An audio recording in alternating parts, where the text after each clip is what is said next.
We will begin our celebration of life and public service for our dear friend Doug LaMalfa momentarily.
Ladies and gentlemen, please stand for the posting of the colors by the Unified North State Honor Guard.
Let us pray. Heavenly Father, creator of all things, you are mighty, you are great, you are merciful, and I lift this time of sorrow up to you. May your love pour out into this place and touch every heart. Where we are weak, you are strong. We need you above all else, Lord. Send your Holy Spirit to comfort us. Thank you for your desire to walk intimately with us through life. I ask to send your mighty angel armies to surround this place.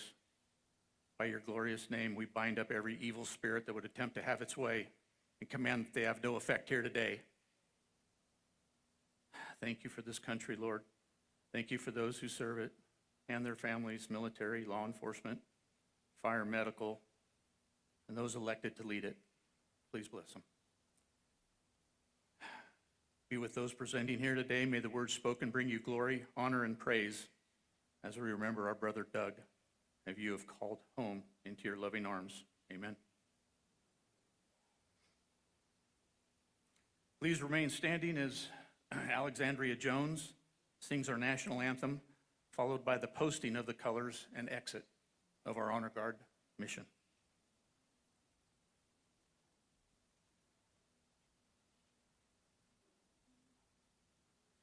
Oh, say, can you see by the dawn's early light what so proudly we hailed at the twilight's last gleaming, whose broad stripes and bright stars through the perilous fight o'er the ramparts we watched were so gallantly streaming, and the rocket's red glare,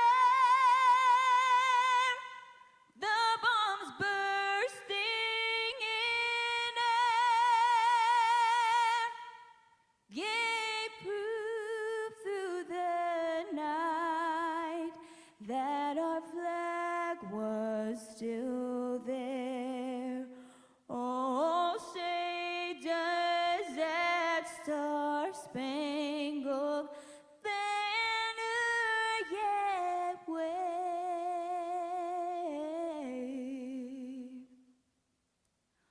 o'er the land of the free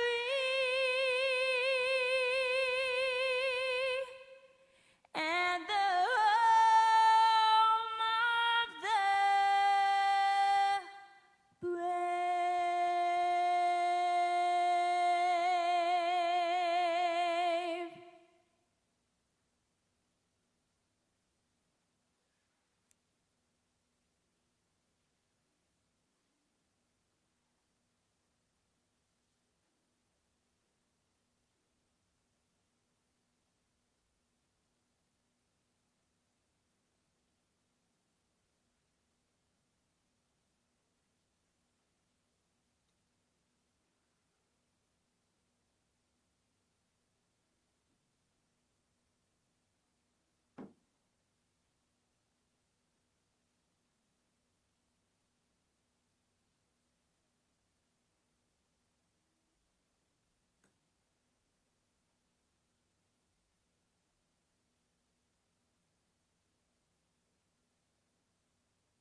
Thank you all very much. Please be seated.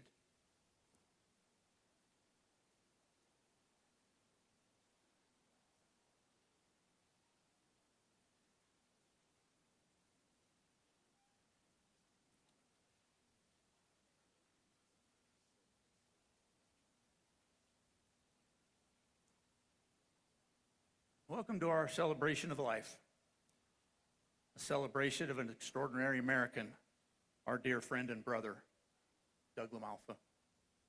Thank you, Jill, the entire LaMalfa family, for allowing this public celebration of your Doug, such a special man that was so loved and respected. Thank you to all the elected leaders joining us here today to honor Doug, Mr. Speaker, in this bipartisan congressional delegation. Governor Newsom, Senator Schiff, California Senate and Assembly members, legions of local elected officials, thank you all. Special thanks to Sheriff Corey Honey, his office, and all our North State law enforcement and fire agencies. Thank you all for your care for the LaMalfa family and for ensuring the safety and security of our celebration today. Thank you.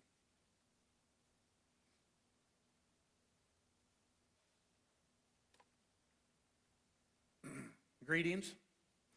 I am Mark Levy. I'm a second cousin to Doug. Allow me to introduce to you his heritage and the story behind how we all came to know him, as I know it to be. Doug's great-grandfather, Giuseppe LaMalfa, yes, Giuseppe, had immigrated from Sicily to Boston and then out west here to what was then the small town of Morgan Hill, planted a few wine grapes and settled down to raise a family and live the dream that was America. In 1931, he moved his growing family of Italians up here and bought a little piece of red dirt a bit east of the enclave of Swedish folks that had settled the community of Richvale. He tried planting grapevines again, but they didn't work here, so being the stubborn that is Italian, Giuseppe and his sons pushed that red dirt back and forth enough to get it to eventually produce rice that the Swedes down the road had found success growing in their black dirt. Then came a day when one of those Swedish girls, Marjorie, caught the eye of Giuseppe's rabble-rousing son, Tony, Doug's grandfather. Tony married Marge, made a home and a life working on that red dirt, having two boys along the way, Anthony and Milton, Doug's father. Tony and Marge were blessed with enough success to buy up a neighboring property now and again as they became available, and the LaMalfa legacy began to be written. Milt developed a love for rice farming and a passion for the ranch. After graduating high school at Biggs, he attended Yuba College before graduating Fresno State. And coming into the good sense knocked into him by the girl who had slammed his head into a locker during his days at Yuba, he married her. The call of the ranch quickly brought Milton and Karen back to the area, settling in Norville. Milt was a thinker, maybe due in part to Karen's introduction of his head to a locker, and brought with him his ideas to the ranch, further securing the developing legacy it was to become. On July 2nd, 1960, Karen would give birth to their first child, Douglas Lee LaMalfa.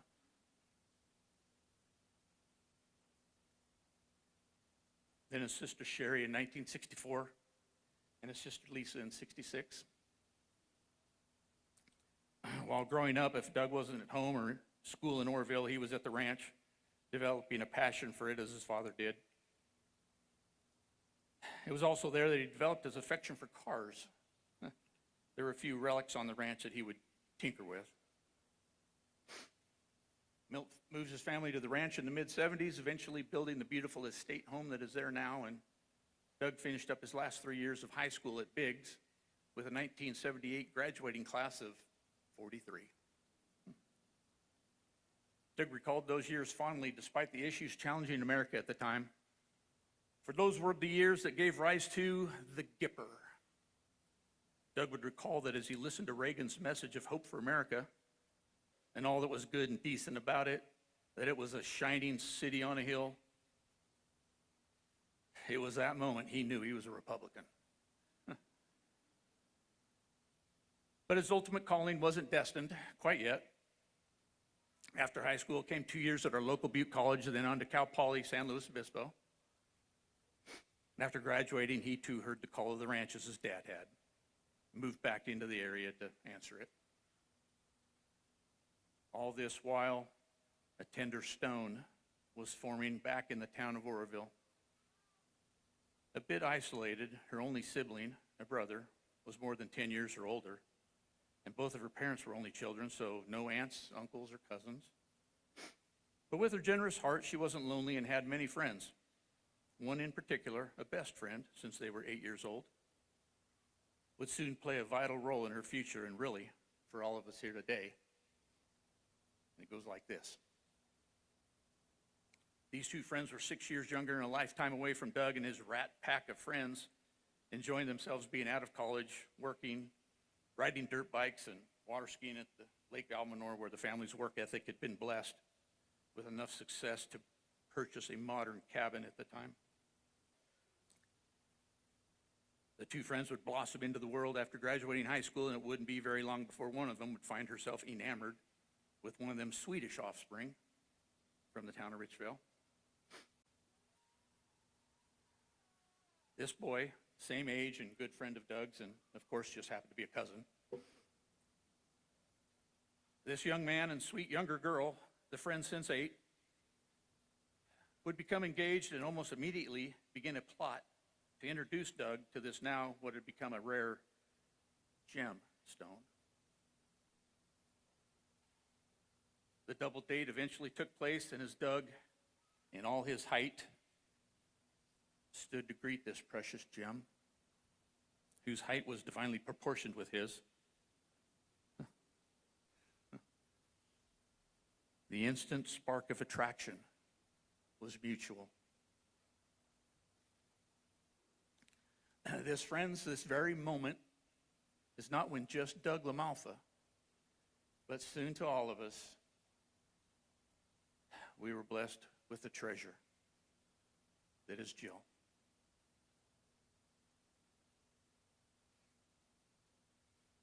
Now to continue that story without trying to spoil that special moment, Doug was a bit of a lunkhead back in those rat pack years when they first began dating. Months passed as Doug would be being Doug, and Jill would become more accustomed to what it was like to have family around, and not just a lot of family, but a conflated, never a dull moment mix of Italians and Swedes. She developed a special affection with his dad, Milt, who was a kind and gentle soul, always making sure Jill felt comfortable and welcome when Doug would, on the occasion, Neanderthal off with his herd during a family or community event. Jill persevered, and with her love and affection for Doug and his family, won him over without having to bang his head into something, so that he would finally hang up his club, stand tall so as to no longer drag his knuckles, and realize that he had indeed discovered fire. He asked that fire to marry him. God only knows why Jill said yes, but he did. God knows all things. Because in that holy union, he blessed them with their children, Kyle, Allie, Sophia, Natalie, and recently with Kyle's beautiful wife, Lizette, granddaughter, and sixth generation, little Miss Ensley.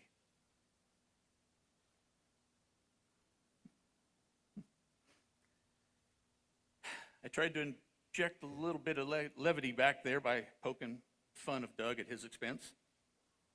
And one could argue that maybe that's not appropriate for a moment like this, but those of us who knew him know that he would appreciate the attempt. And if you really knew him, you would know that he would set his shoulders back, cock his head left or right, look at you out of the corner of his eye, leaving you for a few seconds to wonder what he was thinking, and then crack that wonderful grin he had in satisfactory assurance at the attempt. So here's where our story really begins. Married, raising a family, and with a wonderful Jill, and working alongside his dad on the ranch, trying to navigate a sea of burdening regulation, and we know what's best for you bureaucrats. He began to wonder what he could do to challenge back at it all, and to also give back to a community he was so blessed to be a part of. Locally, he involved himself where there was a need, community was valuable and dear to him.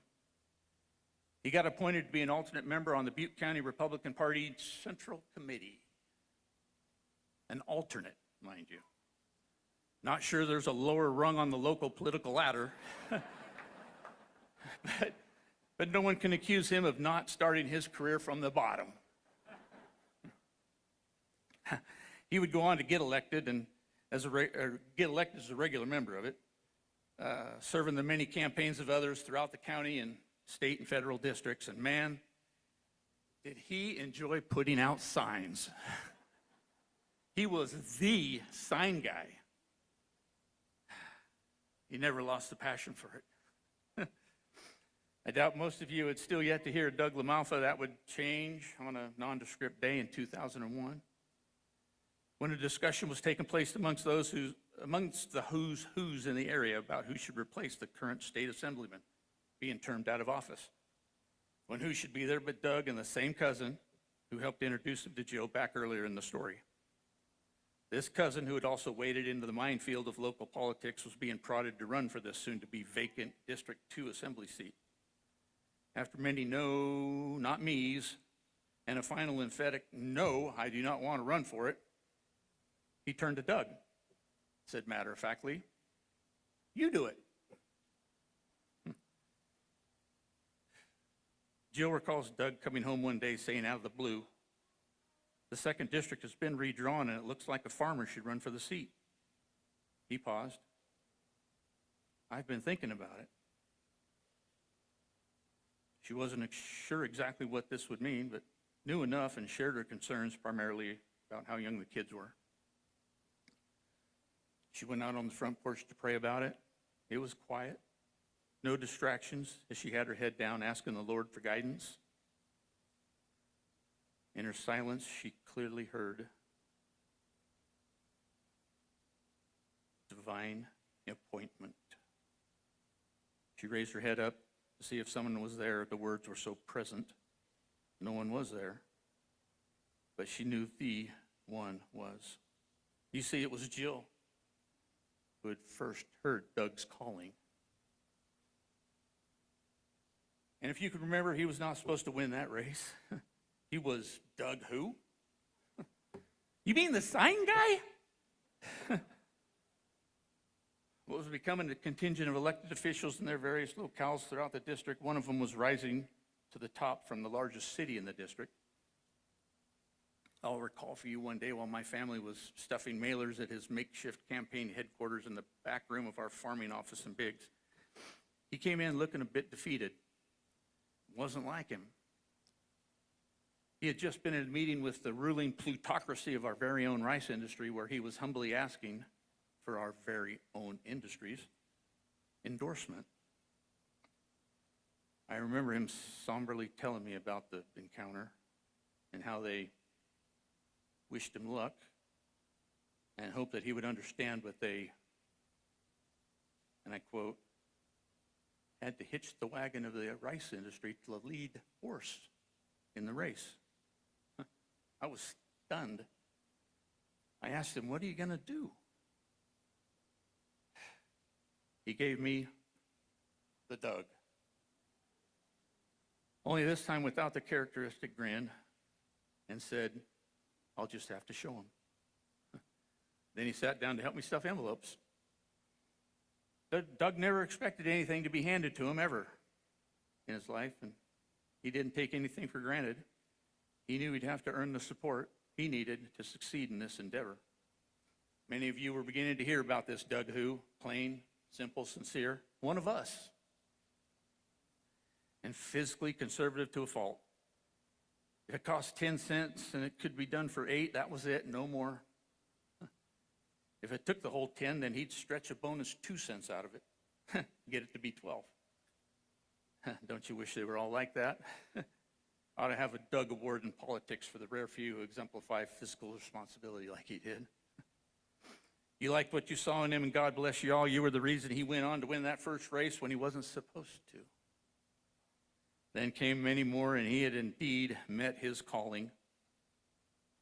And you helped him in that calling, eventually sending him all the way to Washington. And point of order, those proletariats did quickly get the rice industry behind him and become valuable supporters of his, those knuckleheads. He was so humble and gracious to you all. As the campaigns wore on and he had the occasional time to come by the house to visit, I sympathized for his decreasing amount of personal time, like when he was sign guy. And I tried not to bring up politics when we were together. Of course, we did once in a while, and I'd like to share one last abbreviated story about one of them we had not just very long ago. Somewhere in the conversation, I was ranting about the scourge of society whose values and integrity aren't rooted in any eternal truths or reverence for what made this country great, et cetera, et cetera. And I finished up something like this. How can you deal with those people? He didn't have to think about his answer. He gave me the Doug. Actually, a bonus Doug. Because after the initial the Doug, he leaned in close to look me more directly in the eye.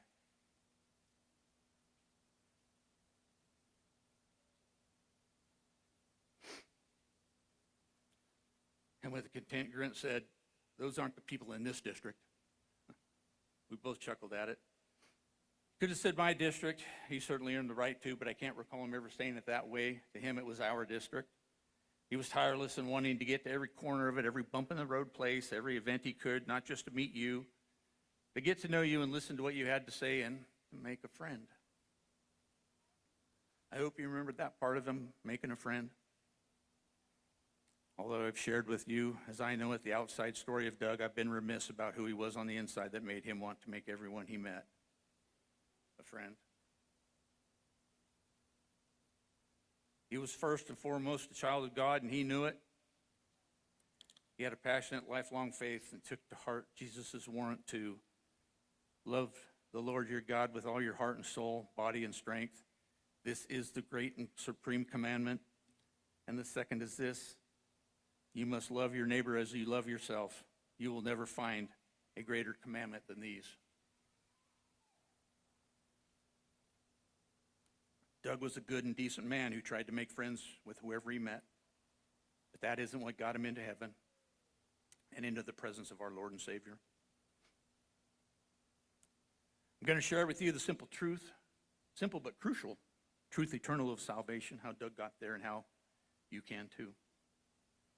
I don't want to make light of this message, but in honor of our brother, I'm going to do what most pastors need 10 cents to do and do it in 4. Bold, harsh, straight to the point, each one crucial. So right now I pray, Father God, give me the words to speak and your children ears to hear. First sent. We are created in the image of our Father in heaven. He is our eternal Father. He loves us more than we have the ability to understand, and it is his desire that we return to him when our short time on earth is done. Second sent, he is holy. He is the great I am, the beginning, before time began, and the eternity when it ends. He is always with us, all around us, beside us every hour, minute, second of the day. He wants to reside in us. There is good news to come. Third sent. We cannot earn our way to heaven. We cannot be good enough or do enough kind things to score points to get into heaven. He wants us to do these things for sure, but we need his merciful grace. And there's nothing we can do to deserve it. He offers it freely and in abundance. We only have to accept it. Ephesians 2:8, for it is by grace you have been saved through faith. And this is not from yourselves, but is the gift of God, not by your works, so that no one may boast. Now prepare for the good news. Fourth sin, the cross. No man has ever walked this earth without sin, except for Jesus Christ. He paid the ultimate sacrifice, John 3:16, for God so loved the world that he gave his one and only Son, that whoever believes in him shall not perish but have eternal life. And what we rarely hear, verse 17, for God did not send his Son into the world to condemn it, but to save the world through him.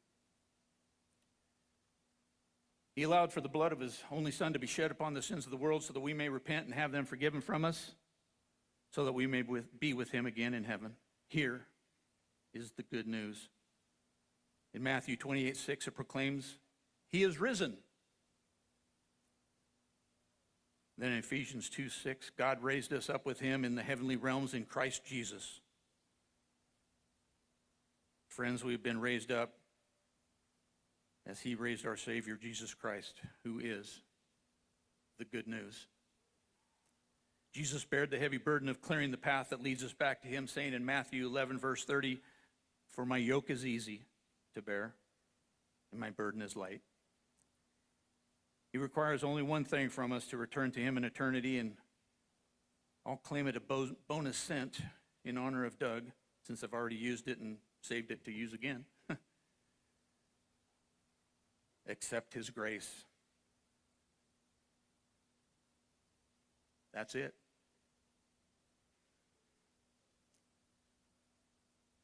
Doug did. And now he's in the glorious presence of Jesus, our Lord and Savior, where I pray one day we will all be welcomed home as he has, to hear the words, well done, my good and faithful servant. Amen.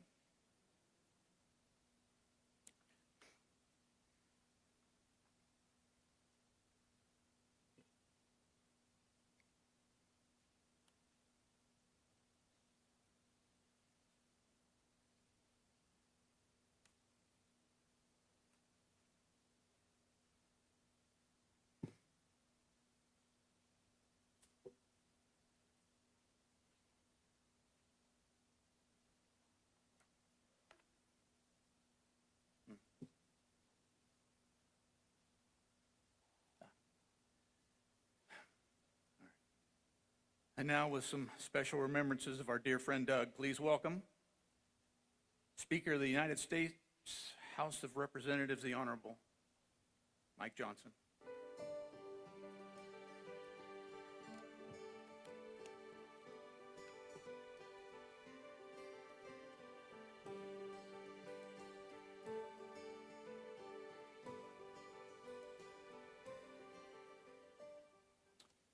Thank you so much. Mark, that was really well done. A hard thing to deliver, I know, but we enjoyed hearing about that life. And it is my profound honor to be here with all of you to celebrate this life of public service, someone who inspired us all. For the last few weeks, many of us, I speak for those of his friends on the other coast in Washington, we've been struggling to adjust to the idea of our own lives without our dear friend and colleague, Doug. It seems rather surreal to us. It probably does to many of you as well. We lost him so suddenly. We all departed to go home for the Christmas holiday, and we were not to see him again. And things are just never going to be the same without him. I just want to say this about my friend, our colleague, someone who's so true to all of you. Doug was a truly great man, and the large crowd here today is a testament to that. It's not a description that we use lightly. I don't. Washington is a place with a lot of powerful people, a lot of ambitious people, a lot of successful people. But truly great, honorable, deeply respected and loved men are difficult to find. And Doug was one of those rare people. In fact, Doug was one of the most respected people in the entire institution of the United States Congress. Everybody loved him. I mean, everybody. From members on both sides of the aisle, many of whom are here today, to staff, to Capitol Police, to the people who were in the maintenance personnel in the buildings. Everybody loved Doug. And if you knew him well, you know he had a nickname for about half the people in the building. It's a true story. And you all are in California, this beautiful land with this perfect weather. And we left Washington this morning about 5 a.m. and it was like 12 degrees. And with the wind chill, it was well below zero. At least it felt like that to me, a Louisiana kid. But there's a polar vortex you may be aware of going through the country right now, and about half the country is shut down. Most of our colleagues are grounded. But in spite of that, because it's Doug, I had to arrange to get Air Force 2 to bring a plane full of members and staff out here to be a part of this. I mean, there's very few people who could muster that kind of crowd under these conditions, okay? But Doug did. The vice president gave us the plane. I had another one arranged, but we had a mechanical error. So this went all the way to the top, my friends, because it's Doug. For the last few weeks, we've all been sharing and hearing stories and anecdotes about the random acts of kindness and selflessness and generosity of this great guy that we loved. How he profoundly affected so countless many people with that big heart of his that was really as large as his physical stature. Many of you know Tom McClintock, California congressman. By the way, he would be here today, except that his mother is very ill, and he's with her, and he sent me a note this morning. He laments so much that he can't be here. And Tom has served with Doug for a long time in politics, knows him very well. And if you know Tom McClintock, he is not prone to exaggeration. He's not one of those guys. Very intense, very serious, constitutional scholar, you know. And the day after Doug passed, he came up to me on the House floor so intently, and Tom said, so earnestly and sincerely, he said, Doug was the kindest man I ever knew. And if you know Tom, he got real serious. He looked at me and said, I'm not saying one of the kindest. I'm saying the kindest man that I ever knew. And I said, I got it, brother. I know. He was. I mean, that's high praise from somebody who knew him for so long and worked with him in stressful situations and had seen him in all kinds of areas of life, and that was his testimony of this good man. So colleagues have been saying those kinds of things, sharing the stories and anecdotes for the last few weeks, and so have others. We on the plane today on Air Force 2, we brought a group of young House floor staff members. They wanted to be on the flight. They wanted to be here to pay their respects. You know why? Because they looked up to Doug as a mentor and a father figure. They wanted to fly all the way across the country just to be here and pay their respects. It goes across the community, across the Capitol. I was told a story on the plane over here. One of our colleagues said that one of the sweet ladies that serves us, she sits in the information desk in the tunnel that goes between the Capitol and the House office buildings. And this friend of ours said that she was sitting there last week in tears because she so missed the gentle giant that took the time to stop and smile and use his nickname for her and see how her day was going. That's the kind of guy he was. That's who he was. Doug was a tough guy. He's a big guy, you know, but he's a genuinely good guy. Fourth generation rice farmer. That's no small thing. But to us, and what I saw every day, was this unyielding defender of the Constitution and the people he represented, and his state's vast and beautiful natural resources, the western regions of our great country, and the timeless foundations of Western civilization itself. That was all encapsulated in this one guy. He served in the California State Assembly, as you heard. He served in the State Senate, and he served in Congress since 2012, 7 terms. He's done so much. Last year, he was elected unanimously to chair the Western Caucus. It's the second largest caucus in Congress and the one he most loved, and that position was very well earned. He was made for the job, and he loved to advocate for those issues and stand for California and tell us that there's great people out there. Don't judge it for the politics, you know. I know that.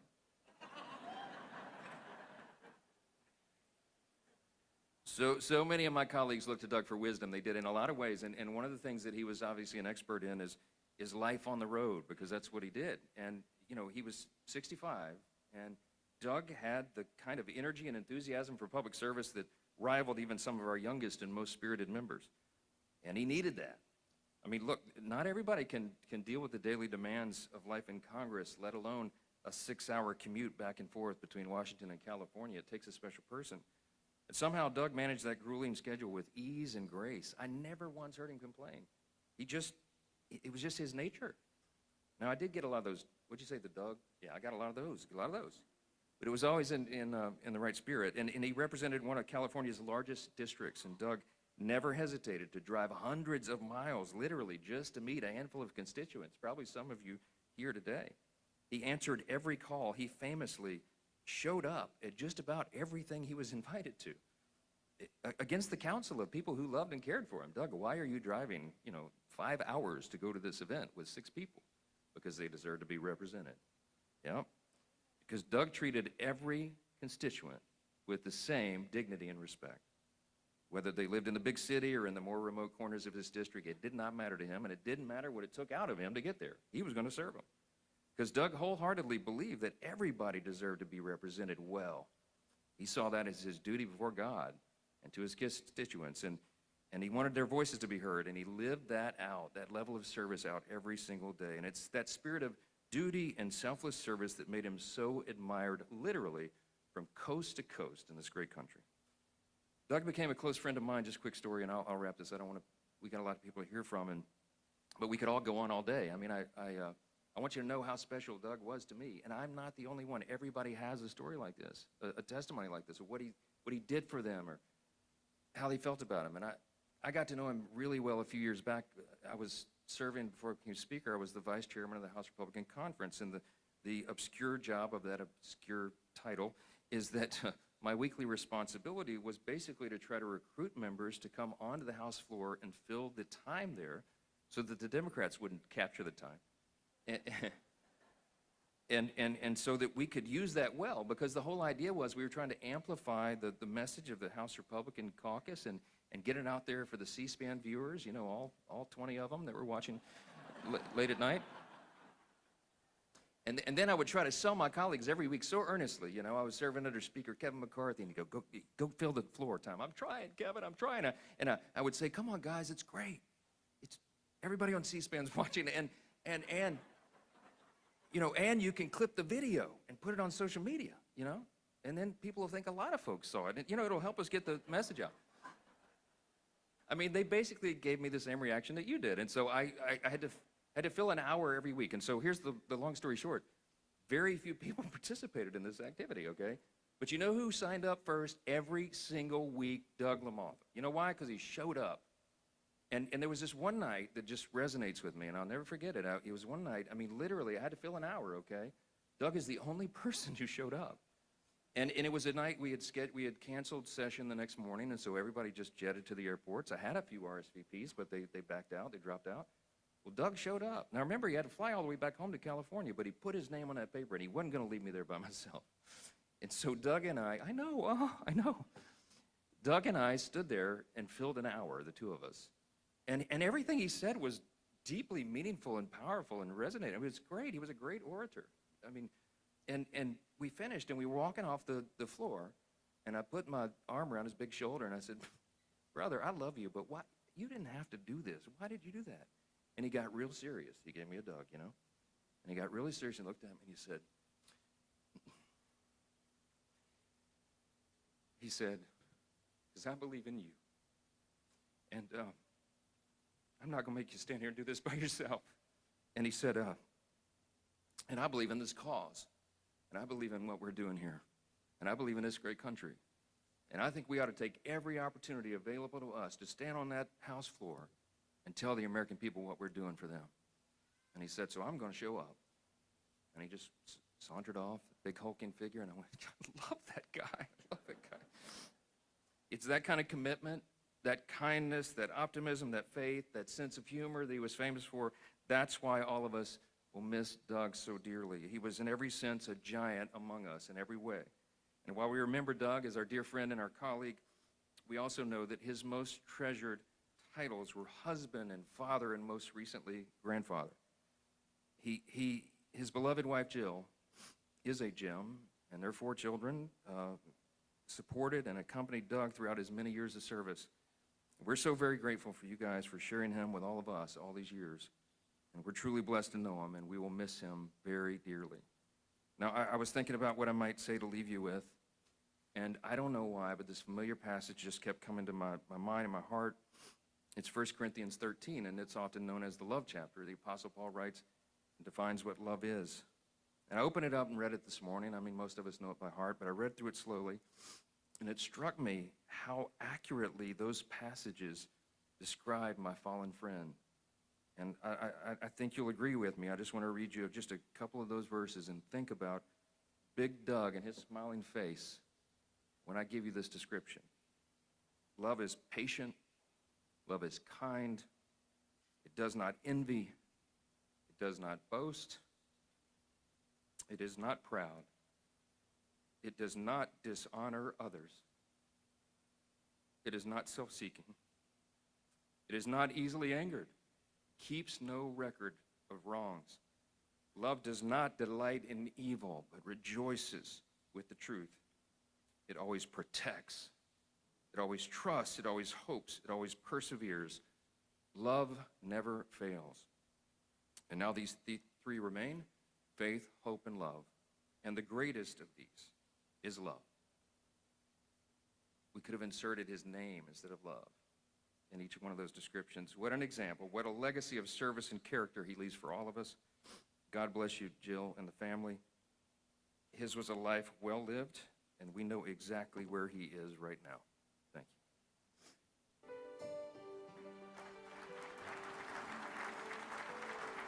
you. Ladies and gentlemen, please welcome Doug's 6th grade teacher, Mr. Ray Seahorn.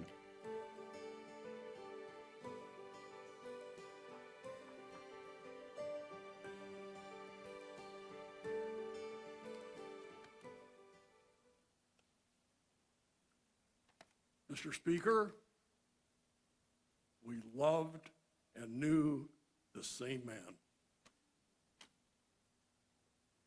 Thank you, Jill. When you invited me to speak, saying that I had watched Doug mature into the man he became, I was and am truly honored. My friend, it's been a month to the day since I walked into Los Compadres restaurant in Oroville mid-afternoon and immediately saw you. And then your friend Chuck Reynolds peeked around the booth, and I thought, I walked over to wish you both a Merry Christmas, and you immediately invited me to join you. Made my day. We each ordered, and when our food arrived, you immediately gave a blessing, and Chuck followed. You informed him that you and I went back 50 plus years to when you were in a 6th grade at Stanford Avenue School in Oroville. I drove by there this morning on my way over here, and I was one of your teachers. Of course, he wanted to know what kind of a kid you were. And I said, you weren't a big social guy. And I used the word curious as my best one-word description of you. You then shared your favorite story of you and your little pal, who was about half your size, Ronnie Lee. And you had this fascination with this huge metal fan that had a diameter of about 5 feet. In the cooling system outside of the back wall of the auditorium, that was off limits to kids. One day, while on duty,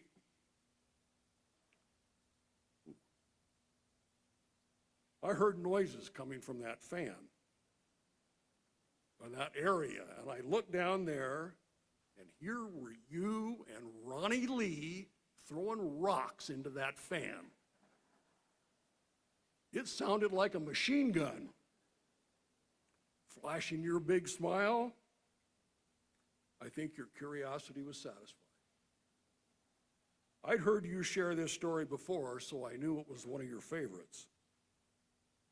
As I was so entertained with you, I just gave you a good reprimand and told you to go to the upper playground where you were supposed to be. No, you were not a bad kid, just very curious. And you never crossed the line. Always polite, always respectful.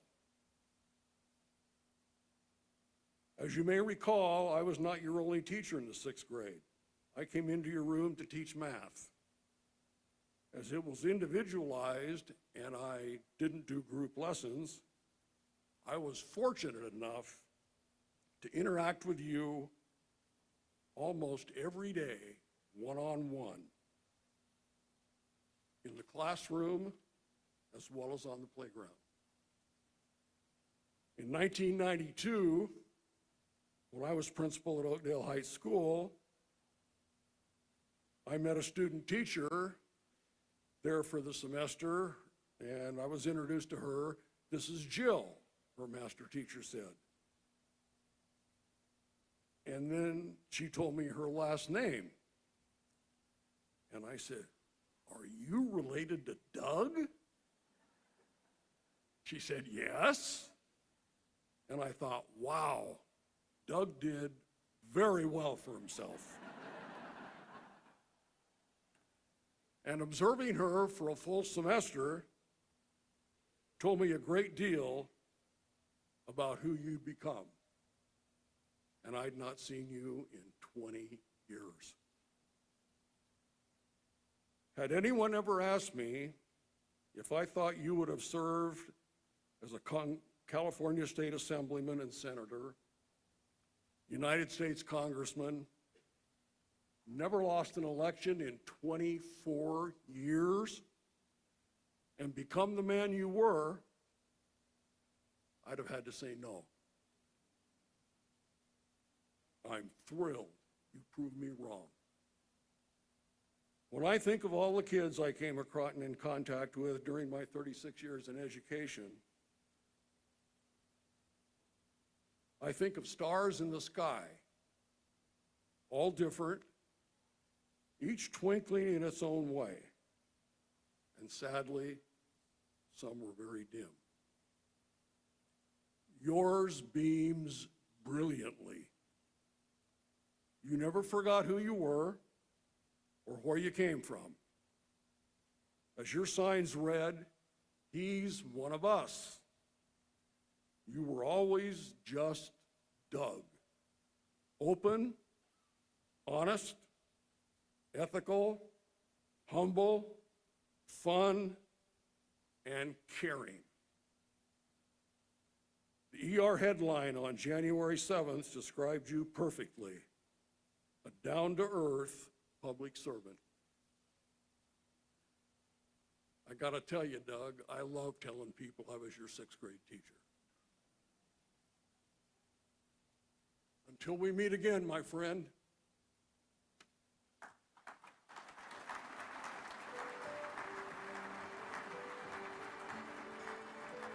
Ladies and gentlemen, please welcome the 55th Speaker of the United States House of Representatives, the Honorable Kevin McCarthy.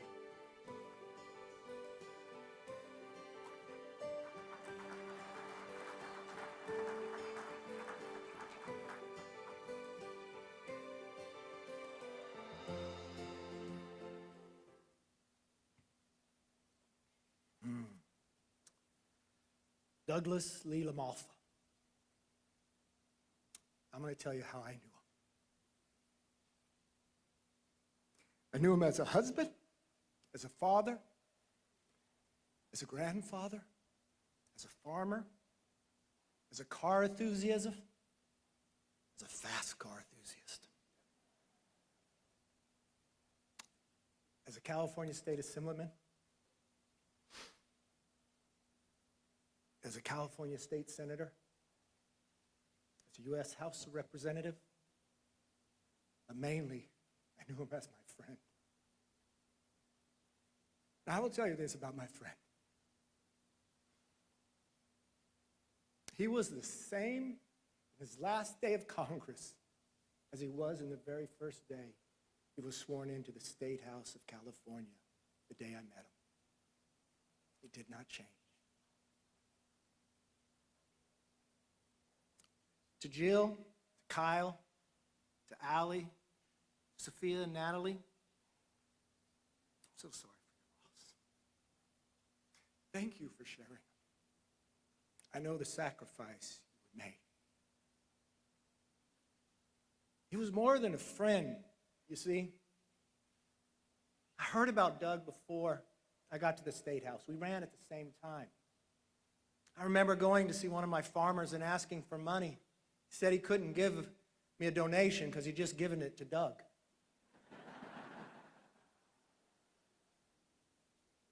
Doug made me a better fundraiser.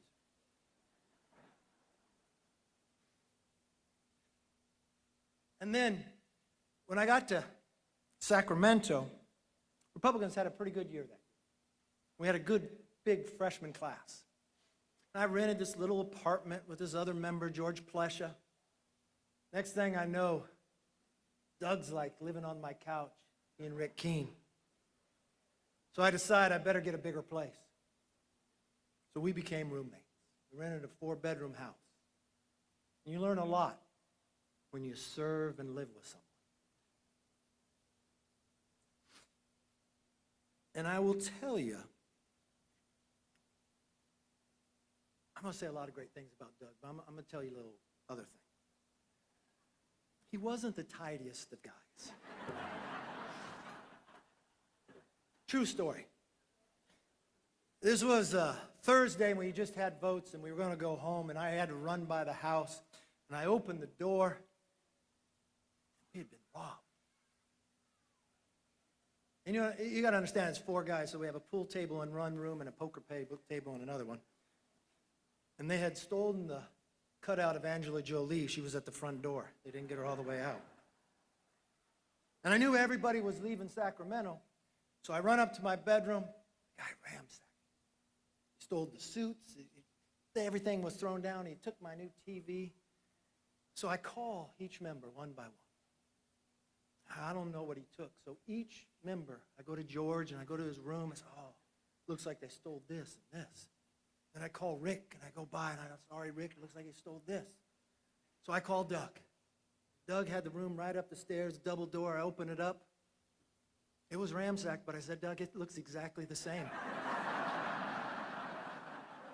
I don't know if he took anything.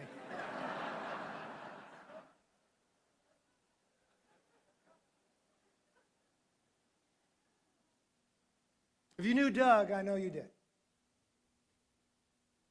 I knew him his entire political career. And Doug taught me so many lessons. He wouldn't preach to you, he'd show you. And I called them Dougisms. And that's what I want to share with you today. The things he taught me. He taught me how to be a friend. We were in the minority, but we had fun in Sacramento. He was smart politically. In Sacramento, they used to give you a car. You drive up and drive back. And Doug wouldn't get a car. He just wouldn't get a car. I said, what are you doing? You got to drive around. He waited till the stories came out of everybody got a car, then he got his. And he didn't just get any car. He got a Ford Mustang. And he would zip into that Capitol. And he had the best parking spot. But you have to understand, when you're a Republican in Sacramento, your car is parked 3 in. You got to ask 2 people to move before you can get yours out. But Doug came in and he had the parking spot right there. I just couldn't figure that out. I go to the parking attendant. I think I'm nice. I talk to him all the time. I said, how does Doug get that parking spot? I'm the leader.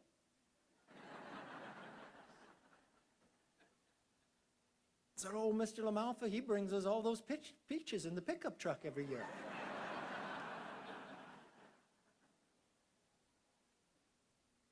He taught me that his faith shaped him and his family grounded him. You got to understand, it wasn't just Doug and I who were friends, our family were friends. In Sacramento times, we couldn't finish the budget, so we'd get stuck there, so we would bring up our families those days. And the first, we'd bring our sons. Kyle and my son Connor were close in age. And so they would be there. And I remember going in, and one day I came back, and I lost Connor. So where's Connor? You guys were in charge of him. Well, he just went up to the ranch with Kyle, and they're riding four-wheelers. Yeah, but that's 3 hours away. And then Allie and my Megan. I love this picture of them. They're sitting in the Capitol with Doug and I right behind them. When we would be in working, Megan will tell the stories of going to Old Town Sac and having fun. It made the world to them. And then we felt even more bonded when Jill became pregnant. I still remember to this day where I was when Doug called to say Natalie and Sophia were born.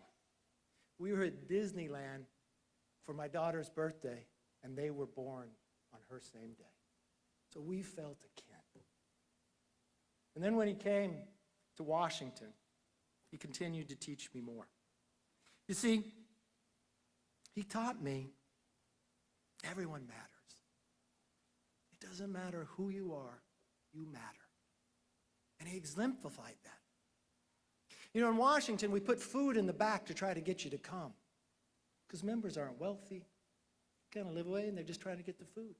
And it seemed like every time I'd see Doug in the back at the end, loading up his plate again. Well, Doug, we got to cut back. He'd say, no, it's not for me.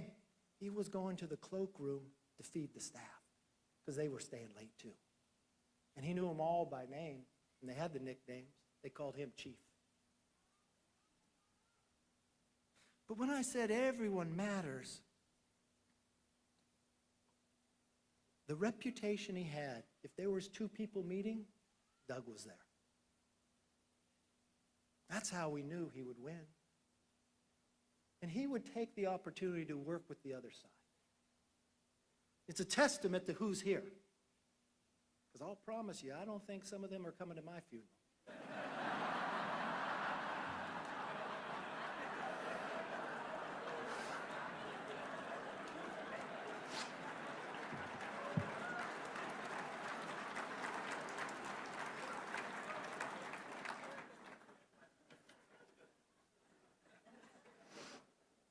He taught me this: do not waste any moment.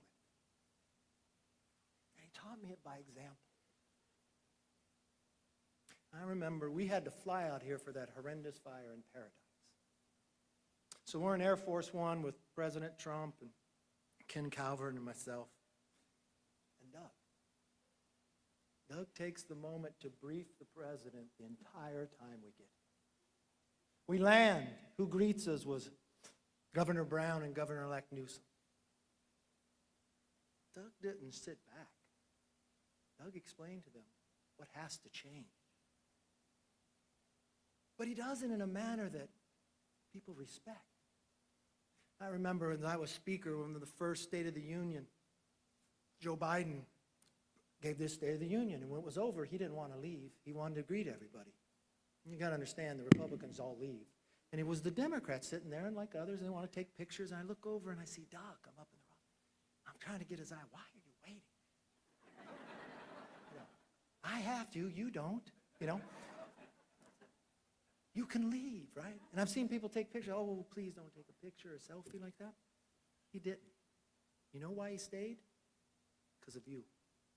He wanted to talk to the president about the forestry and the fires and the water in his district.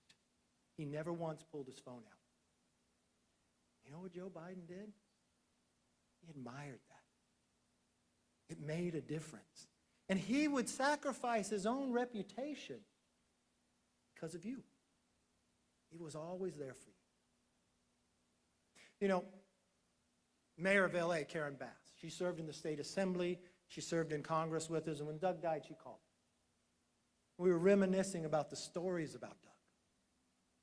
You see, when Doug was in the assembly, I had just left and Karen Bass became speaker.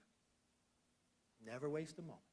So Doug asked the representative, the Speaker of California, who represents Los Angeles, to come up here and come to the farm. As Karen tells the story, she said, I surprised him. I don't think he thought I was going to come, and he comes. She says, I remember going out and taking this tour. He takes me out to a rice farm. He's got a big rice harvester out there, and I assume, oh, he wants to get a picture of me over there. So I go over there. No, Doug made her get in the harvester and do the entire field.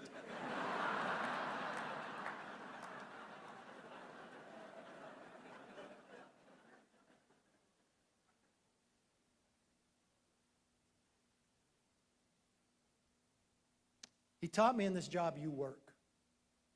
You don't show it, but you knew it, that you work. When you shook his hand, you felt that. He still worked on the farm. If you looked at his fingernails, he still worked on the car. He kept every airline ticket that he flew. There's boxes full. Every week, he would rush back. The day that took his life, he was in the shed working, about to take a last flight out at night, a red eye, to go back and represent you when he didn't feel well. He worked. He didn't go to the TV to tell you he worked. He showed you he worked. He showed me how to be a friend. In politics, you have your ups and downs, and I'll tell you, when you're up, everybody's your friend. Well, there's days that weren't so good for me. And I remember I had to face the press on some of these days. And I walked out there, didn't say anybody else, but when I watched the press clippings, you know who's standing right behind me? Doug. And I would have told him politically, it's probably not good to stand by me right now. But he would stay there for you.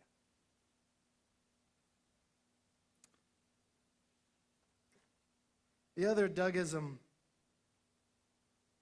that I knew, and this was great for government, just because something new and cost a lot doesn't mean it's better.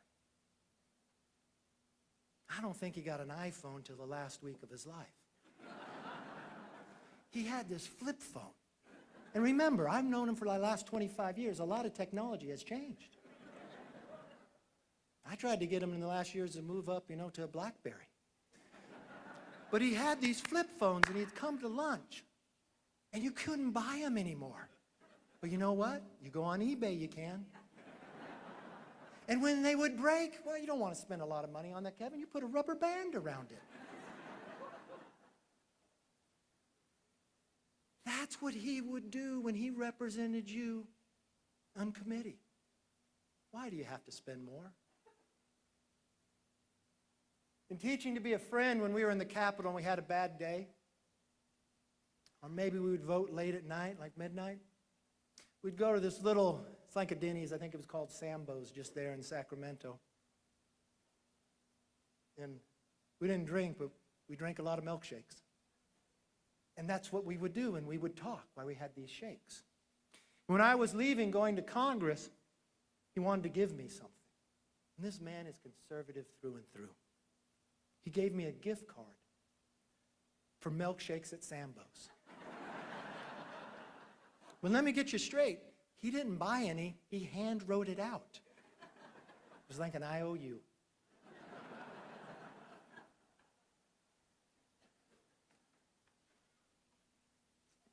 If he was here,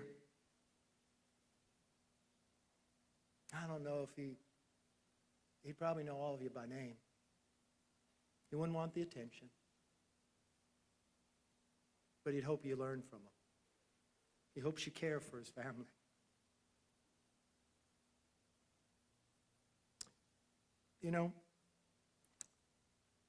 I've watched people in Congress go for a lot of different reasons. But this man, he was the husband, he was the father, he was the farmer. He loved representing you. It's one of the greatest highlights of his life. And as a friend, he was big, but he never lectured. If he thought I was doing something wrong, he would whisper to me. He did the Dougism, but he tilted his head. Said, well, maybe you should do this instead. But to me, when he had that hat on, he reminded me of Reagan. He was an optimist. He had his faith, and he didn't hide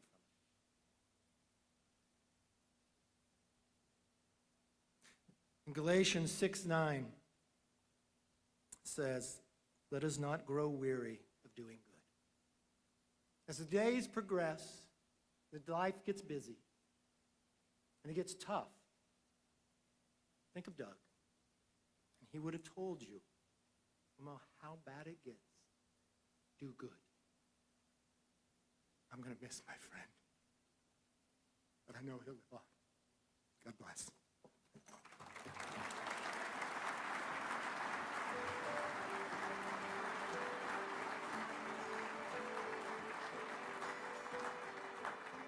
Ladies and gentlemen, please welcome Mr. Mark Spanigal, Chief of Staff for Congressman Doug LaMalfa.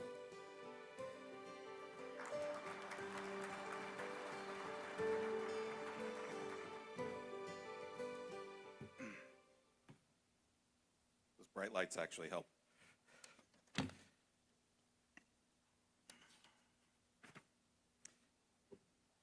Let me start with this. Thank you. Thank you for being here today.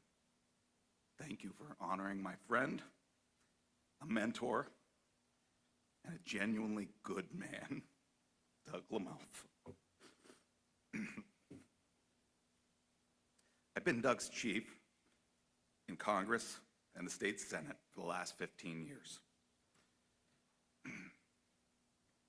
For anyone who's had the pleasure of spending time with him, you know him to be genuinely authentic.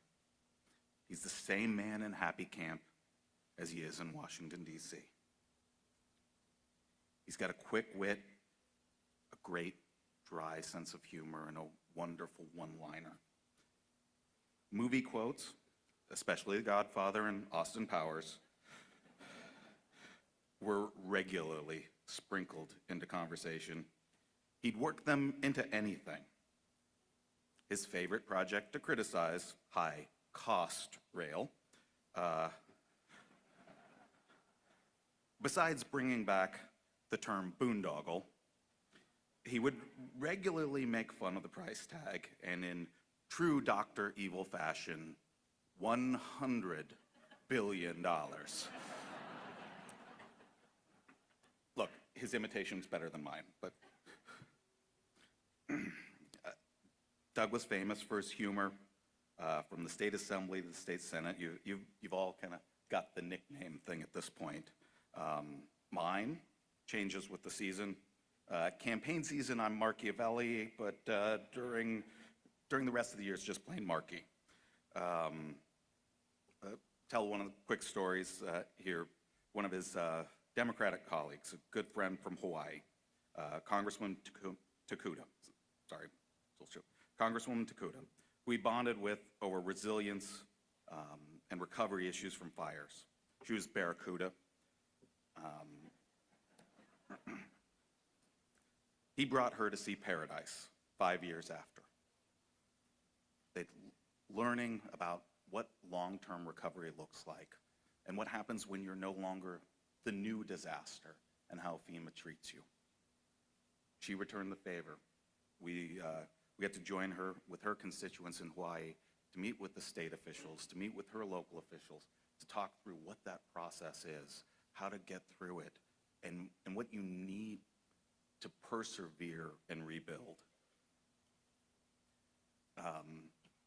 Call out another one here, Congressman Obernolte, Obi-Wan. Also his great friend, the previous Western Caucus chair, Mr. Newhouse from Washington. You will always be Lieutenant Dan.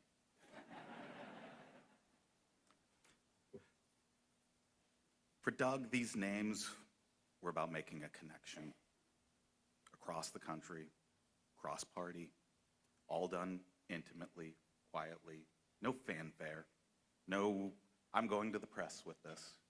It just wasn't about that for him. It was just about who he was. Doug was the same guy everywhere, from his hometown in Richvale to Reading, Wairika to Yuba City, Alturas to Chico, Doyle to Stonyford, even the Capitol or the White House. Doug was authentic to the core. He spoke plainly, he cared about the same issues, and held the same values.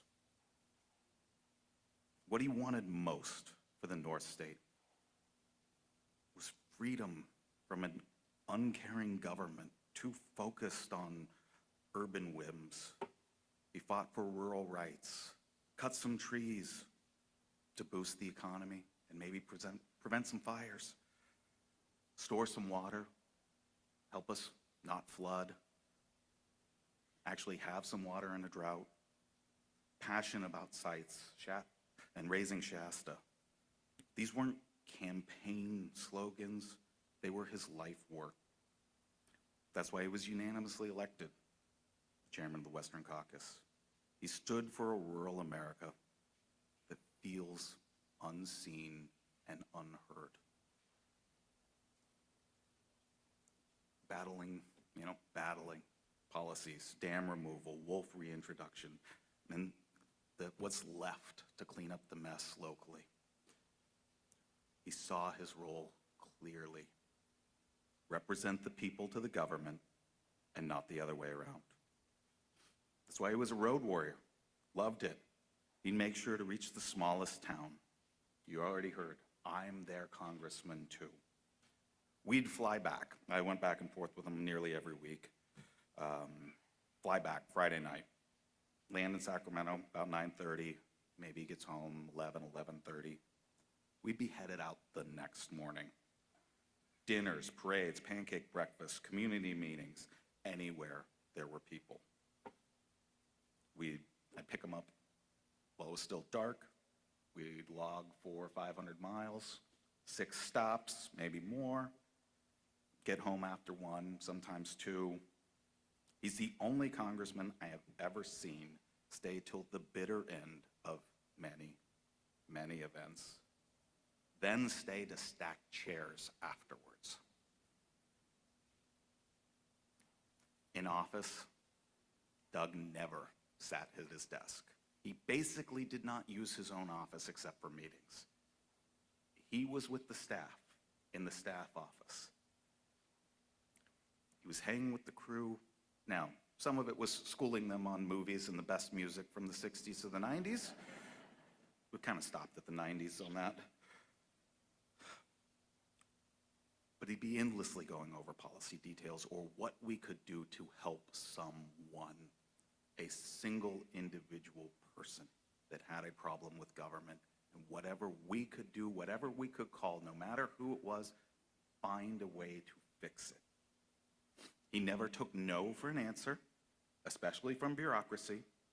He'd want to see the actual regulation, a water manual, an engineering report, and then the law that authorized it. Humble, deeply normal, caring. Those are words that fit him perfectly. He'd bring oil filters from California to DC because he said they cost too much in DC.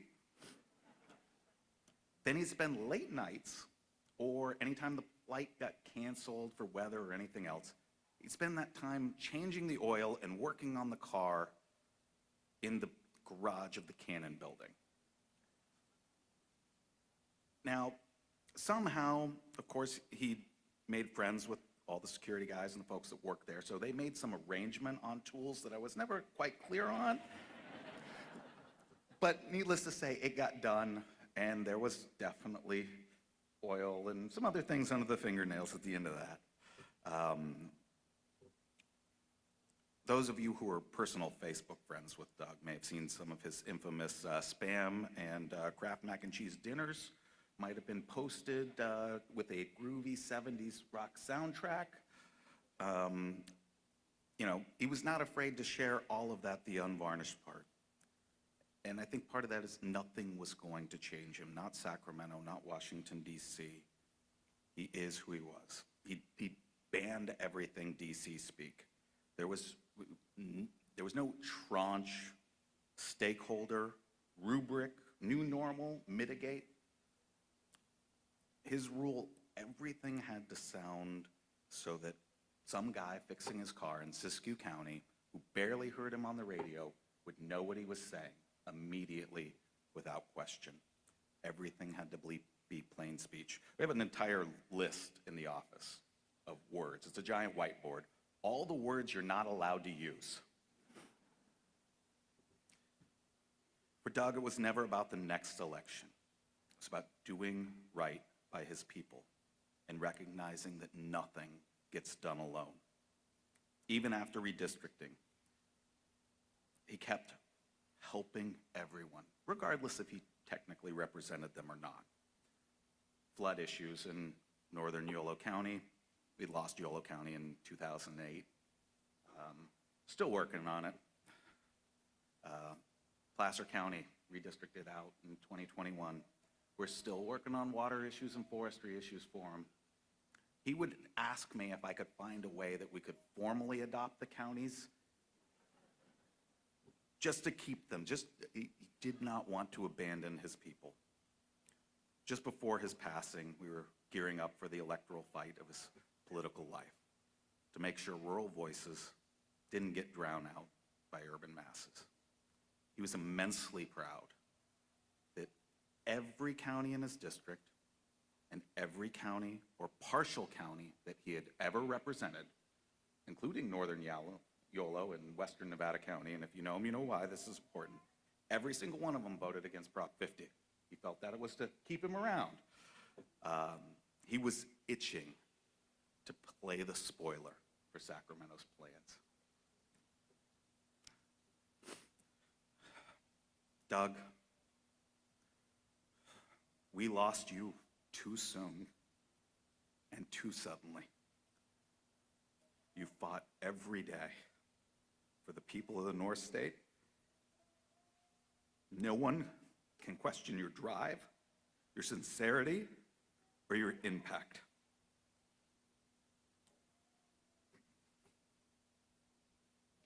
I would have enjoyed seeing you spend time with Jill, the grandkids, playing with cars, farming your rice. God had other plans for you. Doug, I'm going to miss you, and I'm immensely thankful for the time I got to spend with you. Thank you.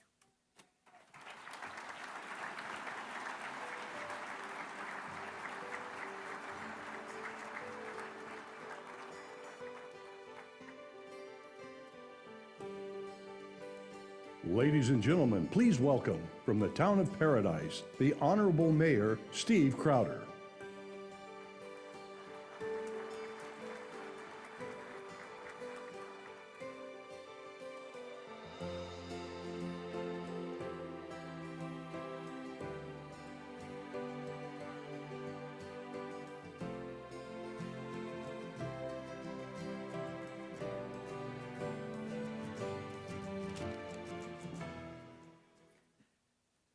So, good afternoon.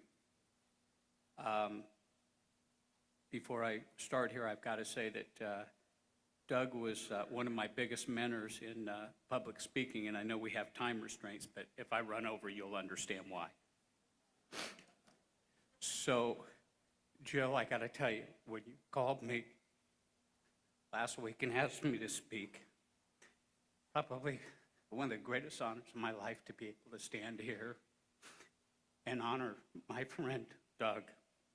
So, we're here today to honor the life of Congressman Doug LaMalfa, a man who was not only a dedicated public servant, but a brother, a husband, a father, a grandfather, a colleague, and to many of us, a true friend. It has been my honor and privilege to have been able to work with Doug and become friends with he and his family. I spent almost my entire adult life self-employed, and my wife Lori always told me, number one people hire number one people, and number two people hire number five people. And that is exactly what Doug did. He hired number one people. Mark, Laura, Terry, Brett, Jenna, Leslie, and the rest of the staff that I frequently dealt with are a testament to that. It's hard to put into words what a loss like this feels like. Because when someone like Doug is gone, it isn't only the absence of one person we feel. It's the quiet space left behind in a community and the emptiness left behind in a family who shared him with all of us. To Jill, to Doug's children, grandchild, and to his entire extended family, Lori, myself, and the entire town of Paradise want to say how deeply sorry we are. I know many of us here share your grief, and I hope you also feel surrounded today by gratitude for the way Doug lived his life and the way he showed up for the people around him. To Jill and the rest of his family, the North State owes you a debt of gratitude that we will never be able to repay for the sacrifices that you all made to allow Doug to serve us all. Doug was not someone who simply held office. He worked, he listened, he showed up. He stayed engaged, and he cared deeply about the people he represented. One of his constituents told me, when you speak with Doug, he makes sure that he is not the important person in this conversation. He makes you feel that you are the important person. And that's who Doug was. Doug had a rare gift. Whether they agreed with him or not, he made a friend. I'm not quite blessed with that talent. Lori used to tell me that you talk about Doug the way you talk about family. And that's because that's what Doug felt like, family. He didn't make relationships transactional. He made them personal. Doug showed up for this region through wildfires, dam crisis, challenges, and uncertainty. And many of us saw this firsthand. He was the kind of leader who worked to help communities recover and rebuild, not just in words, but with action and persistence. And I truly believe that Paradise would not be as far along in our recovery effort without all of the help that he delivered to us. I want to make one thing very clear. Doug's work mattered, and Doug's presence mattered. California's 1st District did not just lose a representative, it lost a champion and a voice. Doug leaves behind something that time can never take away. He leaves behind a family that shared him with the world, even when it meant sacrifice. He leaves behind the people he helped, the doors he opened, the lives he touched, the laughter he brought into rooms, the communities that are stronger because he served them. I have many stories of Doug and Jill's kindness, but I will just share one. After the campfire, one of our darkest days, we reestablished our business in Orville after losing it in the campfire. Doug drove over after hours and asked Lori and I to come out to his truck with him. And in his truck were 4 boxes of Christmas ornaments and decorations. And he looked at us and said, Jill and I figured that you and Lori didn't have any Christmas decorations, so Jill and I went through ours and want to give these to you. And this is one of the many things that Doug did for his community. Without anyone watching, no cameras, no press, just a true act of kindness. And every year after that, Doug would bring us a Congressional ornament, which we will always cherish. Doug also had a great sense of humor. He wasn't afraid to laugh, and he wasn't afraid to make others laugh. Again, many funny stories, but one to share. One day I called my wife on her cell phone. Doug answers and says, "Hey, Steve-O, I've been here about 10 minutes waiting for Lori. I'm sitting at her desk answering emails. I don't know where she's at. Her car's here, her keys are here, her purse is here, the dogs are here, her phone is here. I heard her phone ring, I looked over, I saw it was you, so I figured I'd answer it. My life has been better with Doug being a part of it. Doug has taught me so much, for which I am grateful. So today we grieve, but we also give thanks. We give thanks for Doug's life, for his service, for his friendship, for his examples. And as we leave here, I hope we carry forward the things Doug models so naturally. Work hard, show up, be loyal, be kind, and treat people like they matter.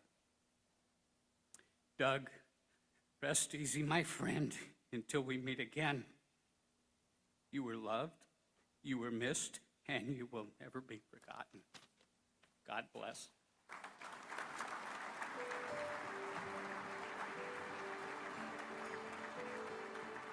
Ladies and gentlemen, please welcome Mr. David Reed, Chief of Staff for Assemblyman Doug LaMalfa.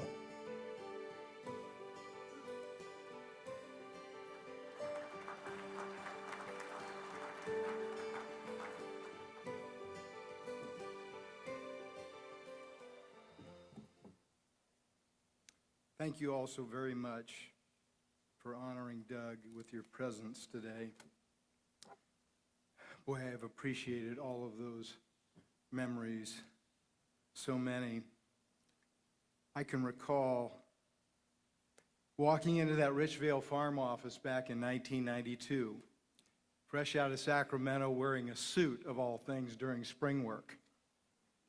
That was Kurt Josiason's farm office, and I was there to help that young rice farmer run for supervisor and fight a utility users tax here in Butte County.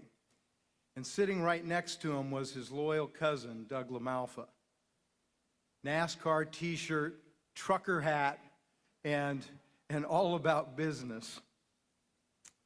Thus began a friendship and political journey that's lasted 35 years. And I remember what a blessing it was, feeling so accepted and welcomed like family. There have been so many beautiful and amazing tributes to Doug these past several days from across the political spectrum. For you, Jill, Kyle and Lizette, Allie, Nate, Natalie, Sophia, and sweet baby Ensley, Doug loved you all deeply. You were his inspiration and his why for being involved in public life. In those early years, Doug served with me on the Butte GOP, which was mentioned earlier. And he wasn't just any alternate. He was the alternate for my late father-in-law, Assemblyman Bernie Richter. So it had some prestige to it.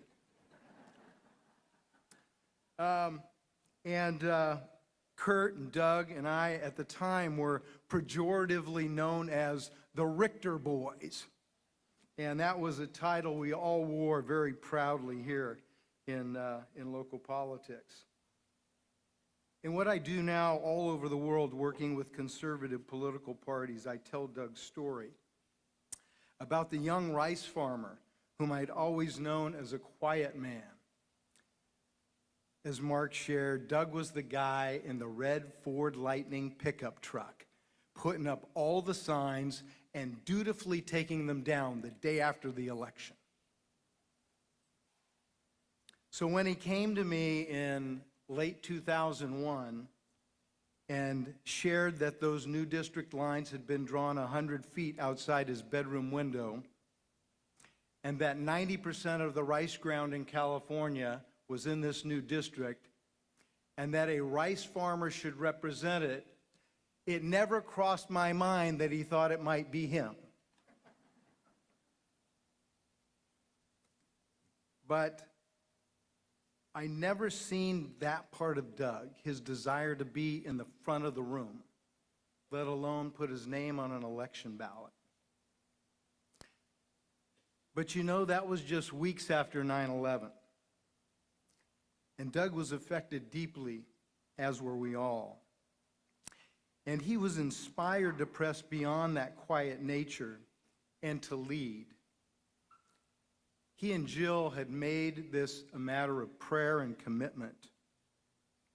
And I was all in to join them on this campaign. Together with our team, we landed on the theme, "He's one of us." And never has there been a more authentic declaration for a political candidate.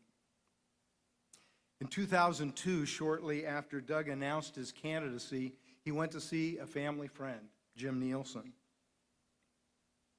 And I recall how overwhelmed Doug was. He went to see Jim about an endorsement. And he had humbly asked Jim, "Hey, please think about it and let me know." To which Jim said, "I don't know you well, Doug, but I know your father, Milt. And I see your father in you." And that was the first endorsement he received for the state assembly. You know, Doug was a fan of Johnny Cash, and he really wanted to wear that black cowboy hat in the campaign. And we political guys all pointed out to him that there were plenty of black hats in politics already. And what people really wanted was to elect a guy in a white hat to fight for them.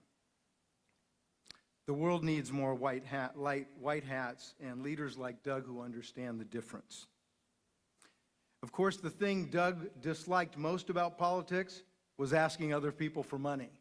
So I appreciate Mr. Speaker's story. That was excellent. He was, in fact, very good at it, but he would often remind me of my son's advice one day during that first assembly campaign. When Doug and I were talking, and he turned to my son, and he said, "Well, Matthew, what do you think?" To which my 5-year-old declared, "If you want to win the race, you have to raise the money." We always laughed about that. And I think Doug found both humor and inspiration in that memory. A memory which he said tickled his spirit. Doug had a sense of awe and childlike wonder about the things he experienced and the people he met, to which he would often say, "That just tickled me," or "I'm just tickled by that." Witnessing that authentic wonder and enthusiasms for things that perhaps lesser of us might sadly miss, this part of Doug always gave me great joy and inspiration. Inspiration always for the people and circumstances God brings into our lives and for the responsibilities he places upon us. Doug would want us all to be tickled by so many special moments in our lives.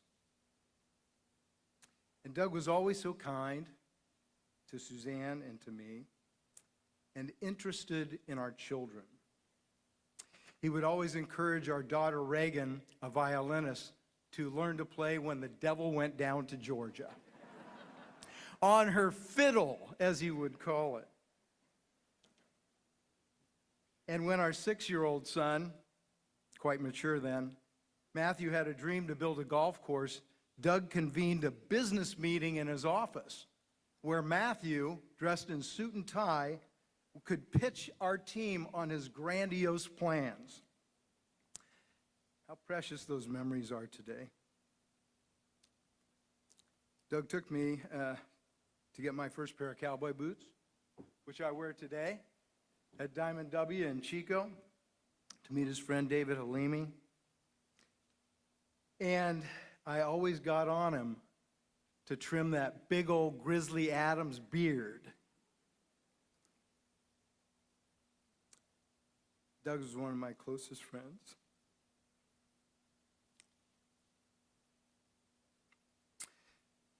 You know, I believe politics is one of the ultimate crucibles for human beings. It really is an endeavor that boils people down to who they truly are and reveals their true character to others. And within that crucible, Doug revealed himself always to be a very good man. Along with that childlike joy he always possessed, he was very comfortable as a leader, unafraid of speaking out where others were timid. He was always courageous. And even in the face of a grotesque racial gerrymander perpetrated here in California by unscrupulous politicians,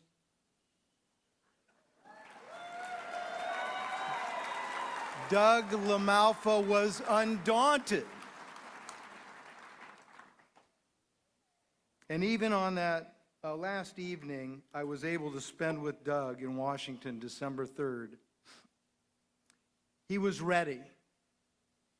He was enthusiastic for the campaign ahead, and I am certain that Doug would have once again defied his critics and been victorious in this campaign.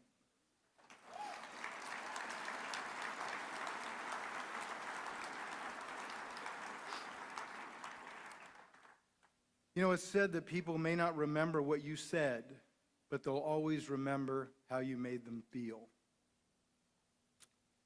And Doug LaMalfa always made people feel good and feel important. That was his superpower. Doug's genuine interest in other people, his inspired ability to notice and recall our names, our stories, and significant events in our lives. This superpower enabled Doug to forge meaningful relationships with literally thousands of people during a very consequential and all too brief life. No, our friend Doug was not a typical politician. He was a servant of his Lord and Savior, Jesus Christ, called to serve in this very noble calling of public life, where he would lead us, inspire us, and model for us all how we too can live more meaningful lives in service to one another. Indeed, Doug LaMalfa was a great man because he was a good man, and most of all, he was my friend. Rest well, brother man, until we meet again. Thank you.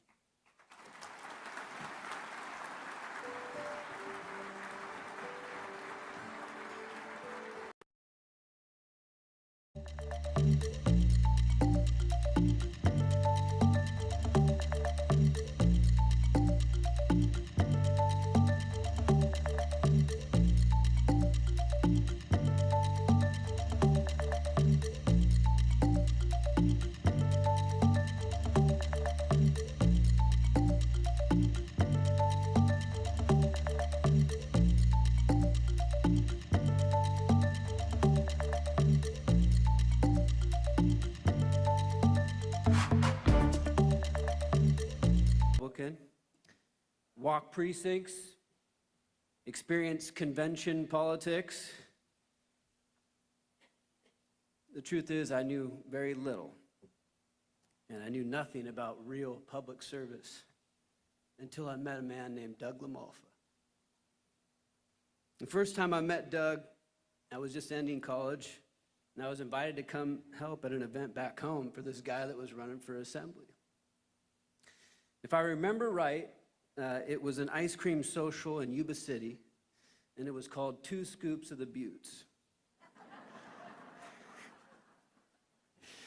I showed up and started doing what I was instructed to do, probably by Wendy Warfield,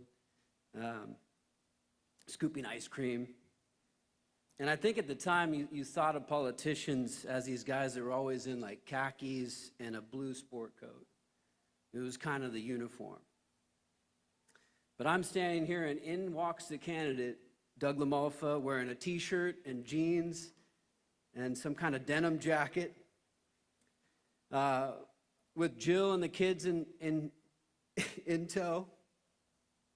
Allie and Kyle, twins who hadn't come along just yet. Their faces freshly painted from being at a fair somewhere. They had already been all over the North State, and now here they were in Yuba City. I remember thinking, this guy looks nothing like the politicians I've ever met. And that moment would set the tone for the Doug LaMalfa brand of politics. A brand of politics that would change my life. And a brand that I have been proud to ride for over 20 years. As a side note, I did eventually at some point get one of those sports jackets, you know, the navy ones with like the gold buttons on them. And every time I would wear that, Doug would give me a bad time. And he'd come up and say, man, you look like Judge Schmales from Caddyshack, right? He loved those 70s movie references. Yes, Doug had a brand. Humble and kind. Be on the side of the people, always. Be with the people, in their neighborhoods, at their events. No putting on airs, no political talk. As was said, no words that people don't use. Doug would dress down to be one of the people. Sometimes maybe a little bit too much. Famously, he showed up to a Steve Garvey for U.S. Senate event. Suit and tie affair, of course, but not Doug. Jeans, t-shirt, and of course, a San Francisco Giants jacket. There's a lot of great Doug stories. You've heard many of them, and they've helped comfort us in these days. One of my favorites is one day when he said, hey, let's get in the Mustang. We're going to go walk precincts. And I had been interning with him. And we got in that car, and we had to go up to Calaveras County. And if you know the road, it's very windy, a lot of hairpin turns. And Doug was driving like a madman to get up there. I was hanging on for dear life. As Doug explained to me, you know, driving is kind of like a video game. The more people you pass, the more points you get.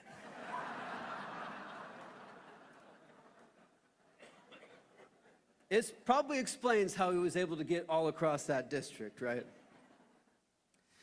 But Doug was always there. He was there for his family. He was there for his staff, who he treated like family. He swore me into the bar when I became a lawyer, and of course, with the admonition that I be an untangler and not a tangler lawyer. There's another good Dougism. He officiated weddings, came to graduations. He had a nickname for everyone. He called me Jaime. More importantly, he called me little brother, and I love that. He was like a big brother to me. He's one of us was his slogan. It wasn't exclusive. It was a very inclusive thing. It was him saying, I'm just like you. My title doesn't make me better than you. I'm just one of you trying to bring our voice to Sacramento or Washington, D.C. You know, being in campaigns can be tough at times. Senator Jim Nielsen used to tell us about the lonely path sometimes of leadership. Congressman Wally Herger, who's here today, would often say, you know, in politics, the highs are high and the lows are low. And as a politician, you always hit that moment in a campaign where you feel overwhelmed. You hit your low. And it's there at the bottom that you wonder, am I enough? I am blessed that I got to be there in that place with Doug in one of his toughest campaigns. And for once, I got to be something other than a little brother. I affirmed him. I told him he was doing what was right, that his heart was in the right place. His aim was true. And I prayed with him that God would give him favor and bring him through to the end. It was a special moment that I will never forget. And God did. He won the race. In fact, he never lost a race. And I can guarantee you this next race, he was not going to lose.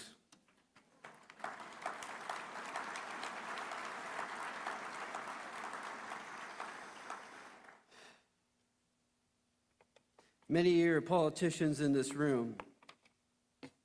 Many are involved in the work of politics. That work is certainly important. There's a joy in that work. We've enjoyed triumphs and failures, passing needed reforms and getting it done for constituents.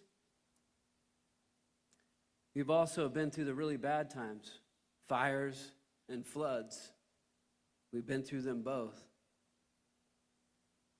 And in fact, in those calamities, I would say some of the most meaningful work was done with Doug LaMalfa, leading his community through those and out of the ashes and into the future.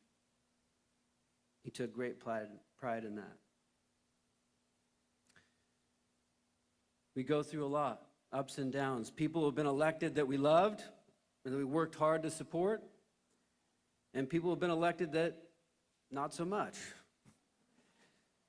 Leaders rise and fall. There will be another election. There will be another campaign, another righteous fight, and there's nothing new under the sun. In these last few weeks, I've drawn a lot of comfort from Ecclesiastes. In Ecclesiastes 1, it says this: "All rivers flow into the sea, yet the sea is never full. To the place the streams come from, there they return again. What has been will be again, and what has been done will be done again, and there is nothing new under the sun." Yes, the work is important. It's important, but it is ultimately temporary and flawed, and it leaves us wanting more. Perhaps farmers understand this better than anyone. Every year we plant another crop. Doug did. The work is repetitious. We finish just to do it all over again. The conditions always uncertain. We have learned to live with that uncertainty. Will the rain come? Will it come on the right time? Will we lose a barn or a precious calf in the storm? And sometimes we lose people when we least expect it. People we depend upon, who are reliable, strong, and sure. And we wonder, how can we go on without them? I hear Doug whisper, "You know what to do. Your heart is right. Your aim is true." We know ultimately it's in God's hands. We trust him and we pray as we take those next steps together.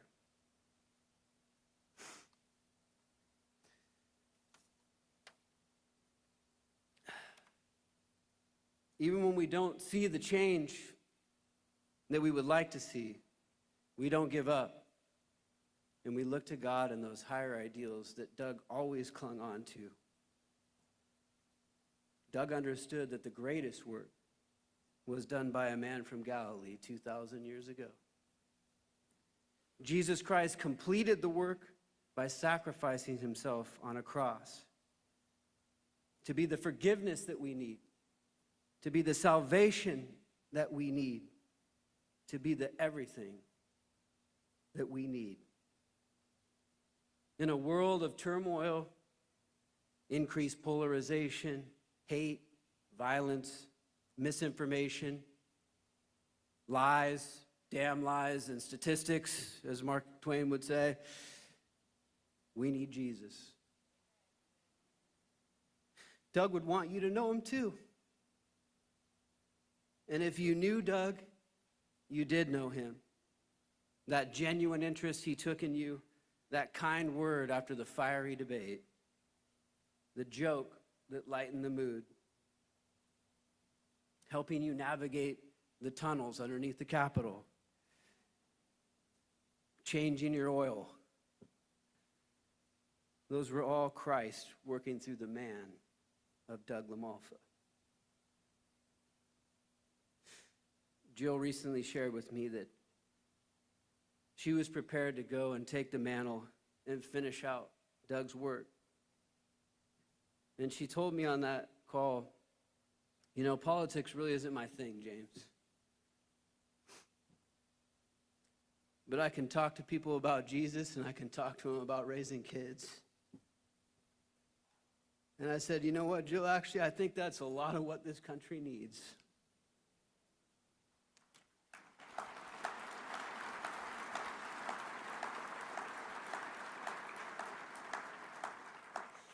And so now it's really my great pleasure to introduce to you the woman who you've heard a lot about today, who was Doug's very heartbeat, his center, his home, and his rock, with whom he could have done nothing without. I'd now like to invite up Jill LaMalfa.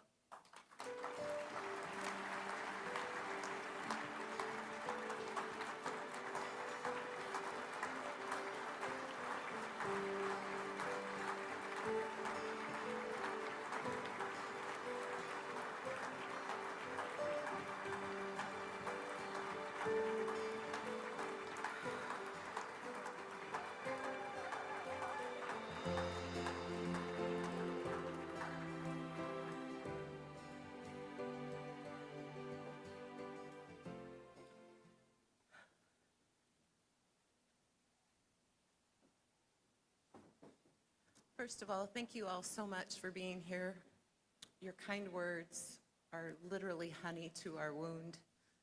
Just your presence here encourages our hearts. Thank you so much for letting us know how much you cared about him. Some of you by speaking, but so many of you by just being here. It means a lot.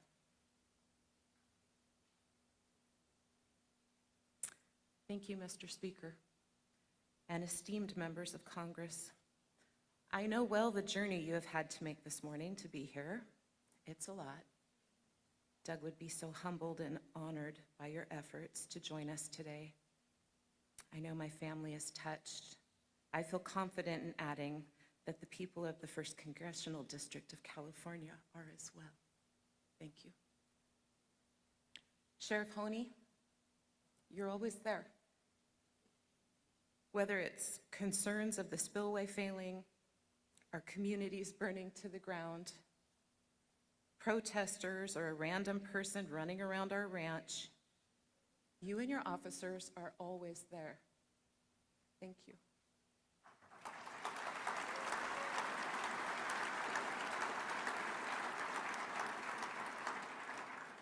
Bob and Dane Bracewell, you have accommodated our every ask.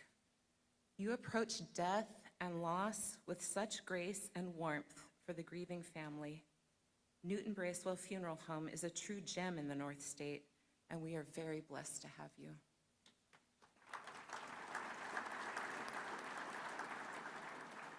David Reed and Mark Spanigal, your care for Doug and for all of us in life was always above the call of duty. Even in his passing, you both exemplified dear, true friendship. You've each spent countless hours supporting the cause and setting Doug up for total success. You are true friends in every sense of the word. He was honored by your belief in him, as are we.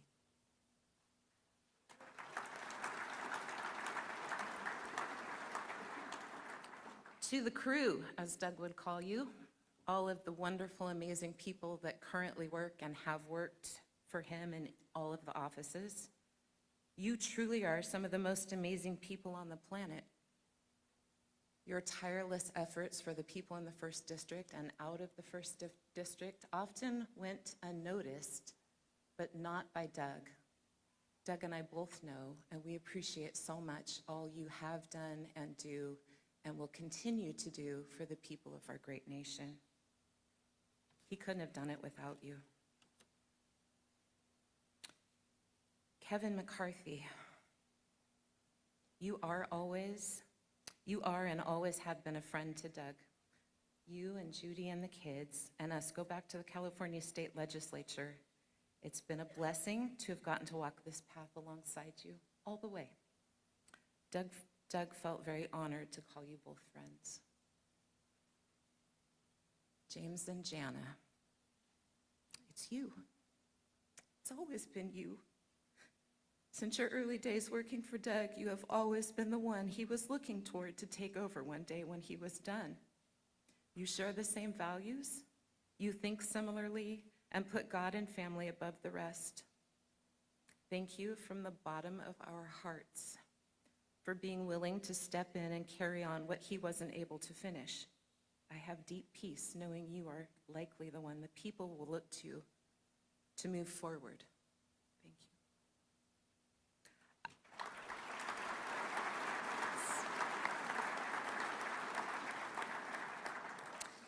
I feel like I could literally be here for weeks, thanking everyone who's ever supported Doug and our family. We count each of you as a blessing along this path, so thank you.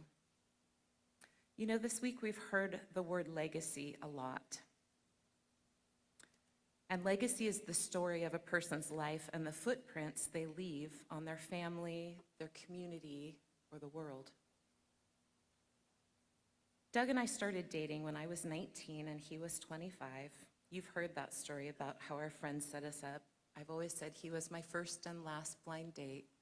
The minute we walked into that room and he stood up on the other side of that table and was so tall and so cute, I knew I was in trouble.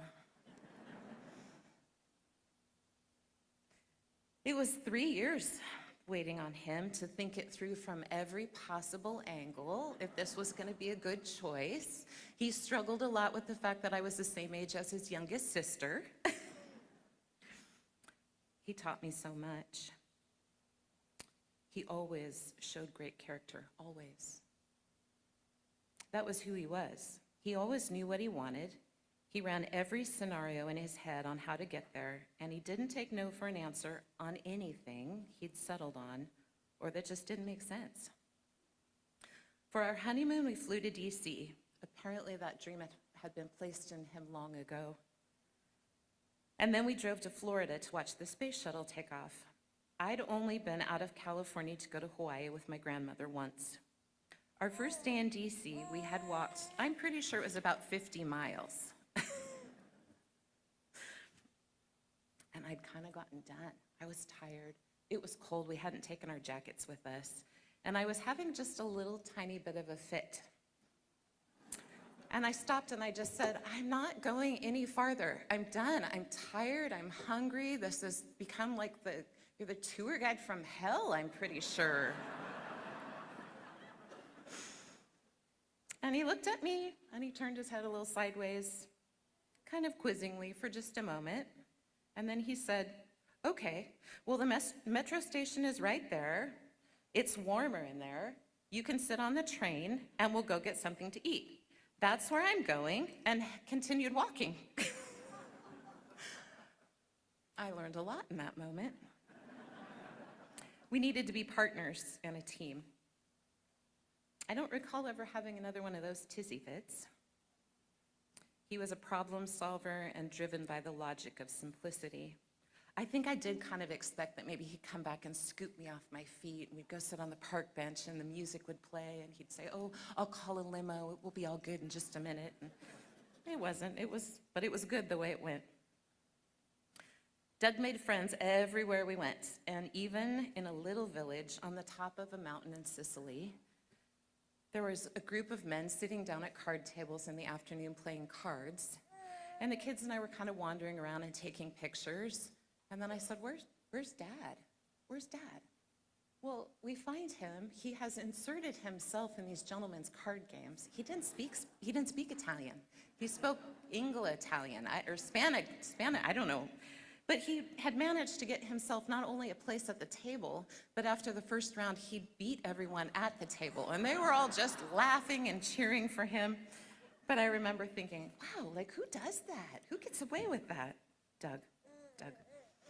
Shortly after that, on that same trip, he was adamant that we go to this church sitting on the top of this tiny little mountain. And I found out once we got there, it was because it was the church from The Godfather where one of the wedding scenes was.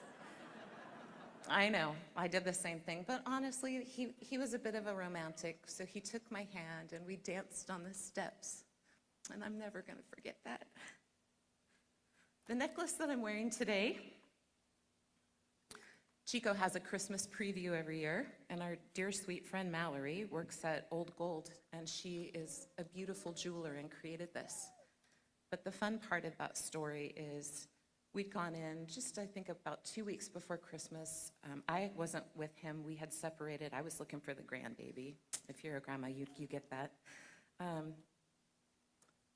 And he had asked Mallory, which of these things did you make? And so Mallory showed him. There's a great picture of the two of them holding up the necklace. And he told her, I'll come back after the first of the year, and I want to get that for Jill. She said, okay, great.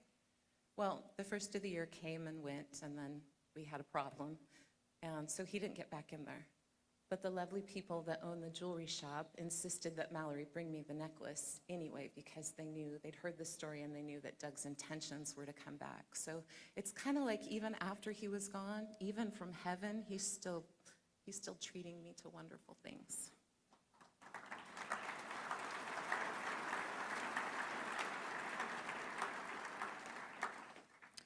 Okay, my dear friend Annie Terry, her husband Steve Terry passed away a few years ago, and many, many times she said, I don't want to be called a widow. And now that I've joined that club, I agree. I don't want to be called a widow. It feels kind of like a spider or something. I don't know. It's just not something I want to be called. So I've decided this week I want to be called a legacy extender, because Doug had great legacy, but Doug didn't do that by himself. There was a whole lot of people behind him, in front of him, next to him, and we've all contributed to the legacy, and so we want to keep that going. If you would indulge me for just a few minutes, I'd like to speak some life and legacy into my children, and I'd love for you to share in that moment. Kyle, Allison, Sophia, and Natalie, Dad and I have referred to you as the Fab Four for quite a while now. Though you are not named John, Paul, George, or Ringo, you captured our hearts beyond our imaginations from the very beginning. For Dad, it was easier to show his love than always articulate it. When things got him in the feels, I think it felt more like kryptonite to him. I want you to always, always hold close how very much he loved and admired each of you and the adults you had become and are becoming. He was so very proud of you. He loved you dearly. You have all the very best parts of your dad in you. Kyle, even Dad was amazed at how clearly you always approach things, especially on the ranch. He came in on so many occasions to tell me how great you are at all things, especially cars and farming. He was always so impressed, like he was telling me a secret. Bubba just thinks good. You reflected back to him parts of who he was, but maybe he couldn't see as clearly in himself. I always found it fun to remind him that, yes, you definitely looked more like me, but that you'd looked at life and think so much bigger and logically like him. This conversation happened fairly often. It's fair to say, Kyle, that you truly amazed him. And you are a legacy carrier. Allie, Dad always felt so loved by you.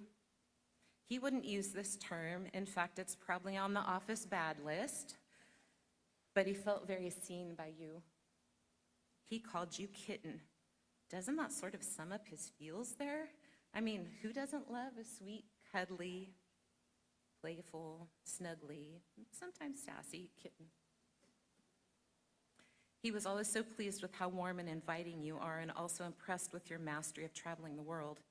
He worried about you a lot the year you were gone, but he just missed you so much more. He trusted you were capable. He just felt awful he wouldn't be able to protect you if he had needed. Dad was always my first choice in a traveling partner.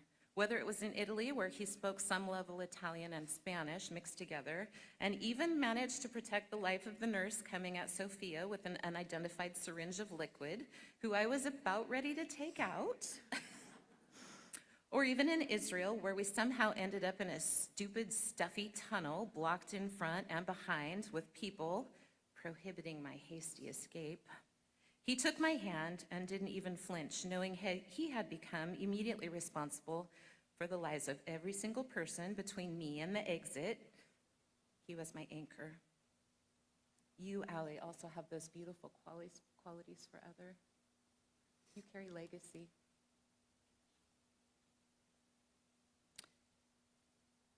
When Kyle and Allie were 10 and 7, God gave us the gift of 2 babies. I remember telling him I was pregnant, but I was thinking there might be a hitchhiker in there. In his usual calm and wise way, he asked, "Why are you scaring yourself?" I explained, "I don't think I am. I think I'm preparing you." He was unconcerned, even shrugged his shoulders, smiling happily at the idea of more kids. We sat down later that evening to watch TV. It was Fear Factor, Twins Edition. We just looked at each other and laughed. Sophia, we always knew your name. Dad loved that it sounded Italian. Dad admired Sophia Loren, beautiful and very classy, just like you. He was spot on in that name for you, and he truly enjoyed you girls. He would chuckle at your quick thinking and abilities to get exactly what you were after. Whether it was adjusting high chairs so you could reach things that you weren't supposed to, creating your own language that we all had to learn, or making sure if you were handed one cookie, you'd make sure to get another one for your sister. Dad was always impressed by you. He worried about you just a little extra, as I believe he related to your quieter manner. The world tends to rock on by the more methodical, deeper thinkers. The ones that take an extra minute to truly search for the better response, and also to ask the question, why? He knew that well. He recognized that in you and wanted to protect you from the world in that. It's the crazy smart in him, but it's also the seeing things from a different angle and always asking why. Why does it get done that way? Why can't it be done differently? Such a hard trait to possess, but as I look around this room, it's one of the reasons so many people are here today. It's one of the marks of a great leader. Never taking no for an answer, always asking more questions and listening to people. There's always more than one way to do things. And you, Sophia, like your dad, are the ones to make the ask and to push for better. Press in, love. It's wired into your genetics. Dad's helped blaze that trail for you. You are a legacy carrier. Natalie, you and Soph showed up as a package deal. As Dad called you, up until his last moments on the earth, the baby birds. Not because you needed your parents to continue babying you, but because he was understanding better how fleeting that time was. What an honor it is to be your parents. To be able to get to set the stage to your flight from the nest one day. You, above the rest, have pressed on that. You had things figured out before you get there. You have a plan A and a plan B and a plan C if needed. You'll come up with a plan C or a D if in the process. Ever thinking, ever weighing outcomes and plunging forward the whole time. No is not really in your vocabulary, the youngest child. I just want you to know that's really more genetic.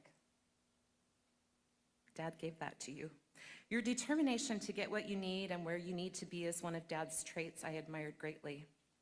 Except if we were in Disneyland and I was trying to talk him into one more day, and he was reminding me of our agreement and why it was important to be done and head for home. I appreciated his ability to make a decision and not waver, Well, I appreciated it 99.9% of the time. It's a tool, Natalie, that will serve you well. Also, another great trait of a strong leader. Wear that with honor. Too many people can't lead and shouldn't be followed, and you are not one of them. You carry legacy. Lizette, you fit so well in this family. You are small but mighty. Doug appreciated that and teased you along with the rest. Your quiet, reserved way became a challenge for him. Obviously, he deeply appreciated your cooking and felt very comfortable as he'd come in and help himself to leftovers. He commented to me a few times what a good mom you were, and we all know that Ensley was the brightest light in his life. He'd always say to me, "What about that perfect tan baby?" Nate, dude, you took one for the team. You took one hard for the team, being the first of the LaMalfa girls to get married. They should forever be in your gratitude. I may never forget the grilling you stepped up and took like a man when you came to ask for our blessing in marrying Allie. After submitting everything verbally and in writing, your 5-year plan, your 10-year plan, your 20-year plan, all pay stubs, bottom line of your 401k, and just how you intended to care for her, he finally agreed. Your posture in all of that is truly when your hand, him allowing you to take her hand. You had thought through all of those things prior and were at the ready to provide well thought out answers. A lesser man would have not only left empty-handed, but there may have or may not have been a shotgun involved. After that, you were in. He appreciated your ability to have that hard convo and that you put some deep thought into it. For the record, I was cheering you on the whole way. Nate, you're a legacy carrier. Ensley. There are almost no words for how deeply your Nano loved you. Perfect was meant in every aspect of the word. He was so smitten with you. We will do our very best to help you know who he was. Every ounce of what he did was so that you and your parents and aunts and uncles and every family and person across this state and country would have the ability to grow and live with basic freedoms and liberties. It took him away a lot, but it was that passion that drove him. I pray, sweet girl, that by the grace of God, you would have an innate understanding of how much your Nano adored you, that one day you will have things you are passionate about and that you put feet to them and always fight for the right things and on behalf of others. And though you might not know it yet, my sweet love, you carry legacy. I know, girl, tell us.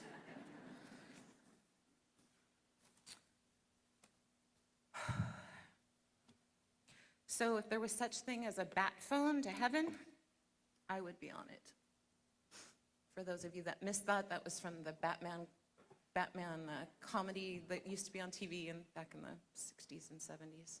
You could just pick the bat phone up and call straight to the city hall. So I thought it through a lot. And even if there was a bat phone and I could call straight into heaven and I could make the ask to send him back, I wouldn't. And it's not because I don't miss him. I do, I dearly miss him. I'm heartbroken for our children that they don't get to spend more time with their dad and to learn and be trained in more things. But I know my faith has shown me that where Doug is right now is the absolute best place in all of creation to be. And for that reason, and that reason alone, I could never invite him back. If you have not yet asked Jesus Christ to be your Lord and Savior, let this be the impetus. Let this be the moment that changes something in you. Don't put off to tomorrow what you can do today. Make the time. Don't say someday we're gonna. No, say next week we're going to. Right now I'm gonna call and make reservations for us to do this because we are not guaranteed a minute of this life. Take that away from this. Walk away and know that your Savior loves you. He created you. He longs to have a relationship with you. Know where your eternity is going to be. Let it be that when you pass away, that your spouse and your family can say, I'm just glad I know where he is or she is. Thank you again and again for all of the flowers and cards and texts and emails, for your time, for being here for so long today. Thank you for letting us share our hearts. Thank you for all of you that have shared your hearts. We will all miss him. Let's all be those better people. Let's be more like Doug. Let's be kind to everyone, no matter what aisle they sit on. Let's stop and talk to the person that opens the door or drives the Uber, genuinely showing interest in who they are and where they come from. Let's be different. Let's make it that this room right here and the people that are here, we're the ones that are going to go be the legacy carriers. We're going to go make a difference in this world. It needs us. It needs us. Thank you.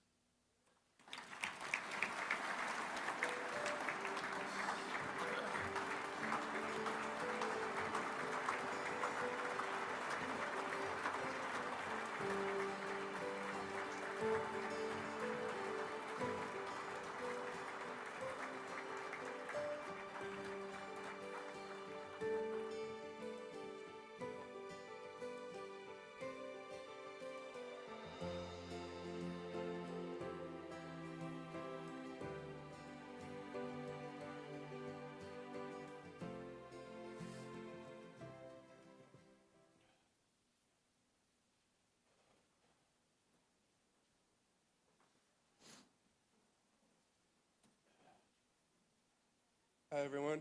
I was really not prepared to speak today, but I'm going to shoot from the hip, so bear with me here. But my dad, he taught me everything about cars that I know and love now because of him.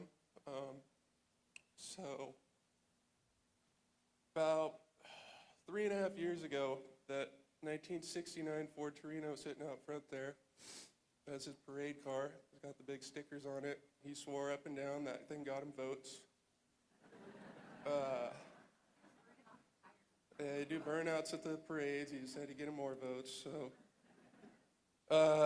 yeah, about 3.5 years ago, the transmission started leaking on it. He and I took it out, and it was a real bear to get out of there. And he took it out, needed to be resealed. He took it in, got it resealed, and then we both got busy with stuff. Well, he got froggy one day, tried to put it back in by himself, dropped it on the floor, cracked the transmission. Was not very happy, so he had to take it back in. They took all the guts out of it, put it in the new one, and there it sat on the floor for 3.5 years. Well, on the day of his passing, I was in the works of getting it. It turned into a table sitting in the shop for 3.5 years. That's what happens. But was in the process of getting it all cleaned off so we could put it up on there and get it ready for election season. So after this happened, I was like, well, I got to get it going now. So go out to the shop, clear it up, put it on the lift, get the transmission out. Well, where are all the bolts? Where's the cover? Where's the dipstick tube? It's all missing. It's somewhere, probably hidden in the shop somewhere. He would hide stuff so it doesn't get lost. I don't know where he hid it, so. So one evening I went out in the shop and I asked him to help me find it and get the parts I need. So next day I went to a transmission shop there in Oroville and asked the guys if they happen to have anything that would fit that. They said no. Basically, you're pretty well screwed. Good luck with that. All right, so I go down to Oroville Ford. There's a guy there named Bill, works in the parts section. My dad talked about him a lot, and tell Bill what I'm looking for, and he pulls out a book about this thick, starts flipping through. So let me call you back, see if I can find something. That's all right. I ordered some transmission fluid for it as well at the same time. So I go back a couple days later, get the fluid, and sitting on the desk there is a dipstick for it, which was supposedly going to be impossible to find. It was an original one, painted yellow, kind of missing some paint. As Bill said, where on earth did you get this? He said, oh, there's a guy up in Chico. He had one. You know, I said, what are the odds of that? He said, well, I think someone upstairs is pulling some strings or something. So just on your way out, if you just take a moment, look at that car, because no idea what kind of strings you had to pull to get that tube to show up. So yeah, just wanted to share that, because I'm sure he was working on that somehow and wanted that to be included. So that's it. Thank you.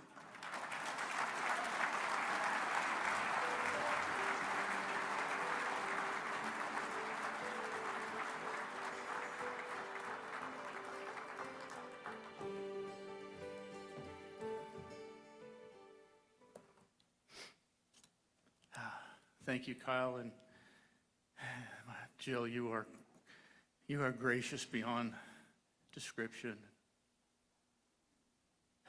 You are a treasure. Pray with me. Heavenly Father, thank you for pouring out your mercy on us here today, touching our hearts and bringing us joy in this place. Please be with us as we depart here today, and especially for Jill and her family, Lord. Hold them in your loving arms as you are now holding their husband and father and our dear friend Doug. Amen.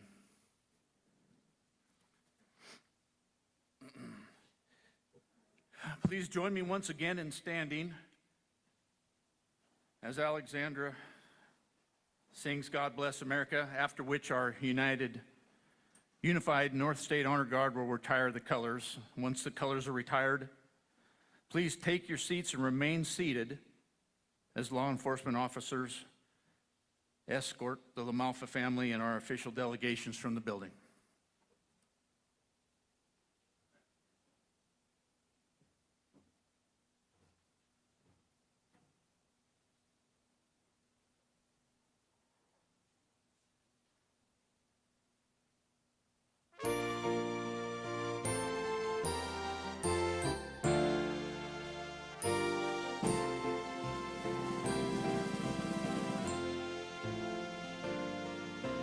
God bless America, land that I love. Stand beside her and guide her through the night with a light from above, from the mountains to the prairies, to the oceans, wide with foam. God bless America, my home, sweet home. God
Thank you for that. Take your seats and please remain seated as the LaMalfa family and our official delegations are escorted from the building.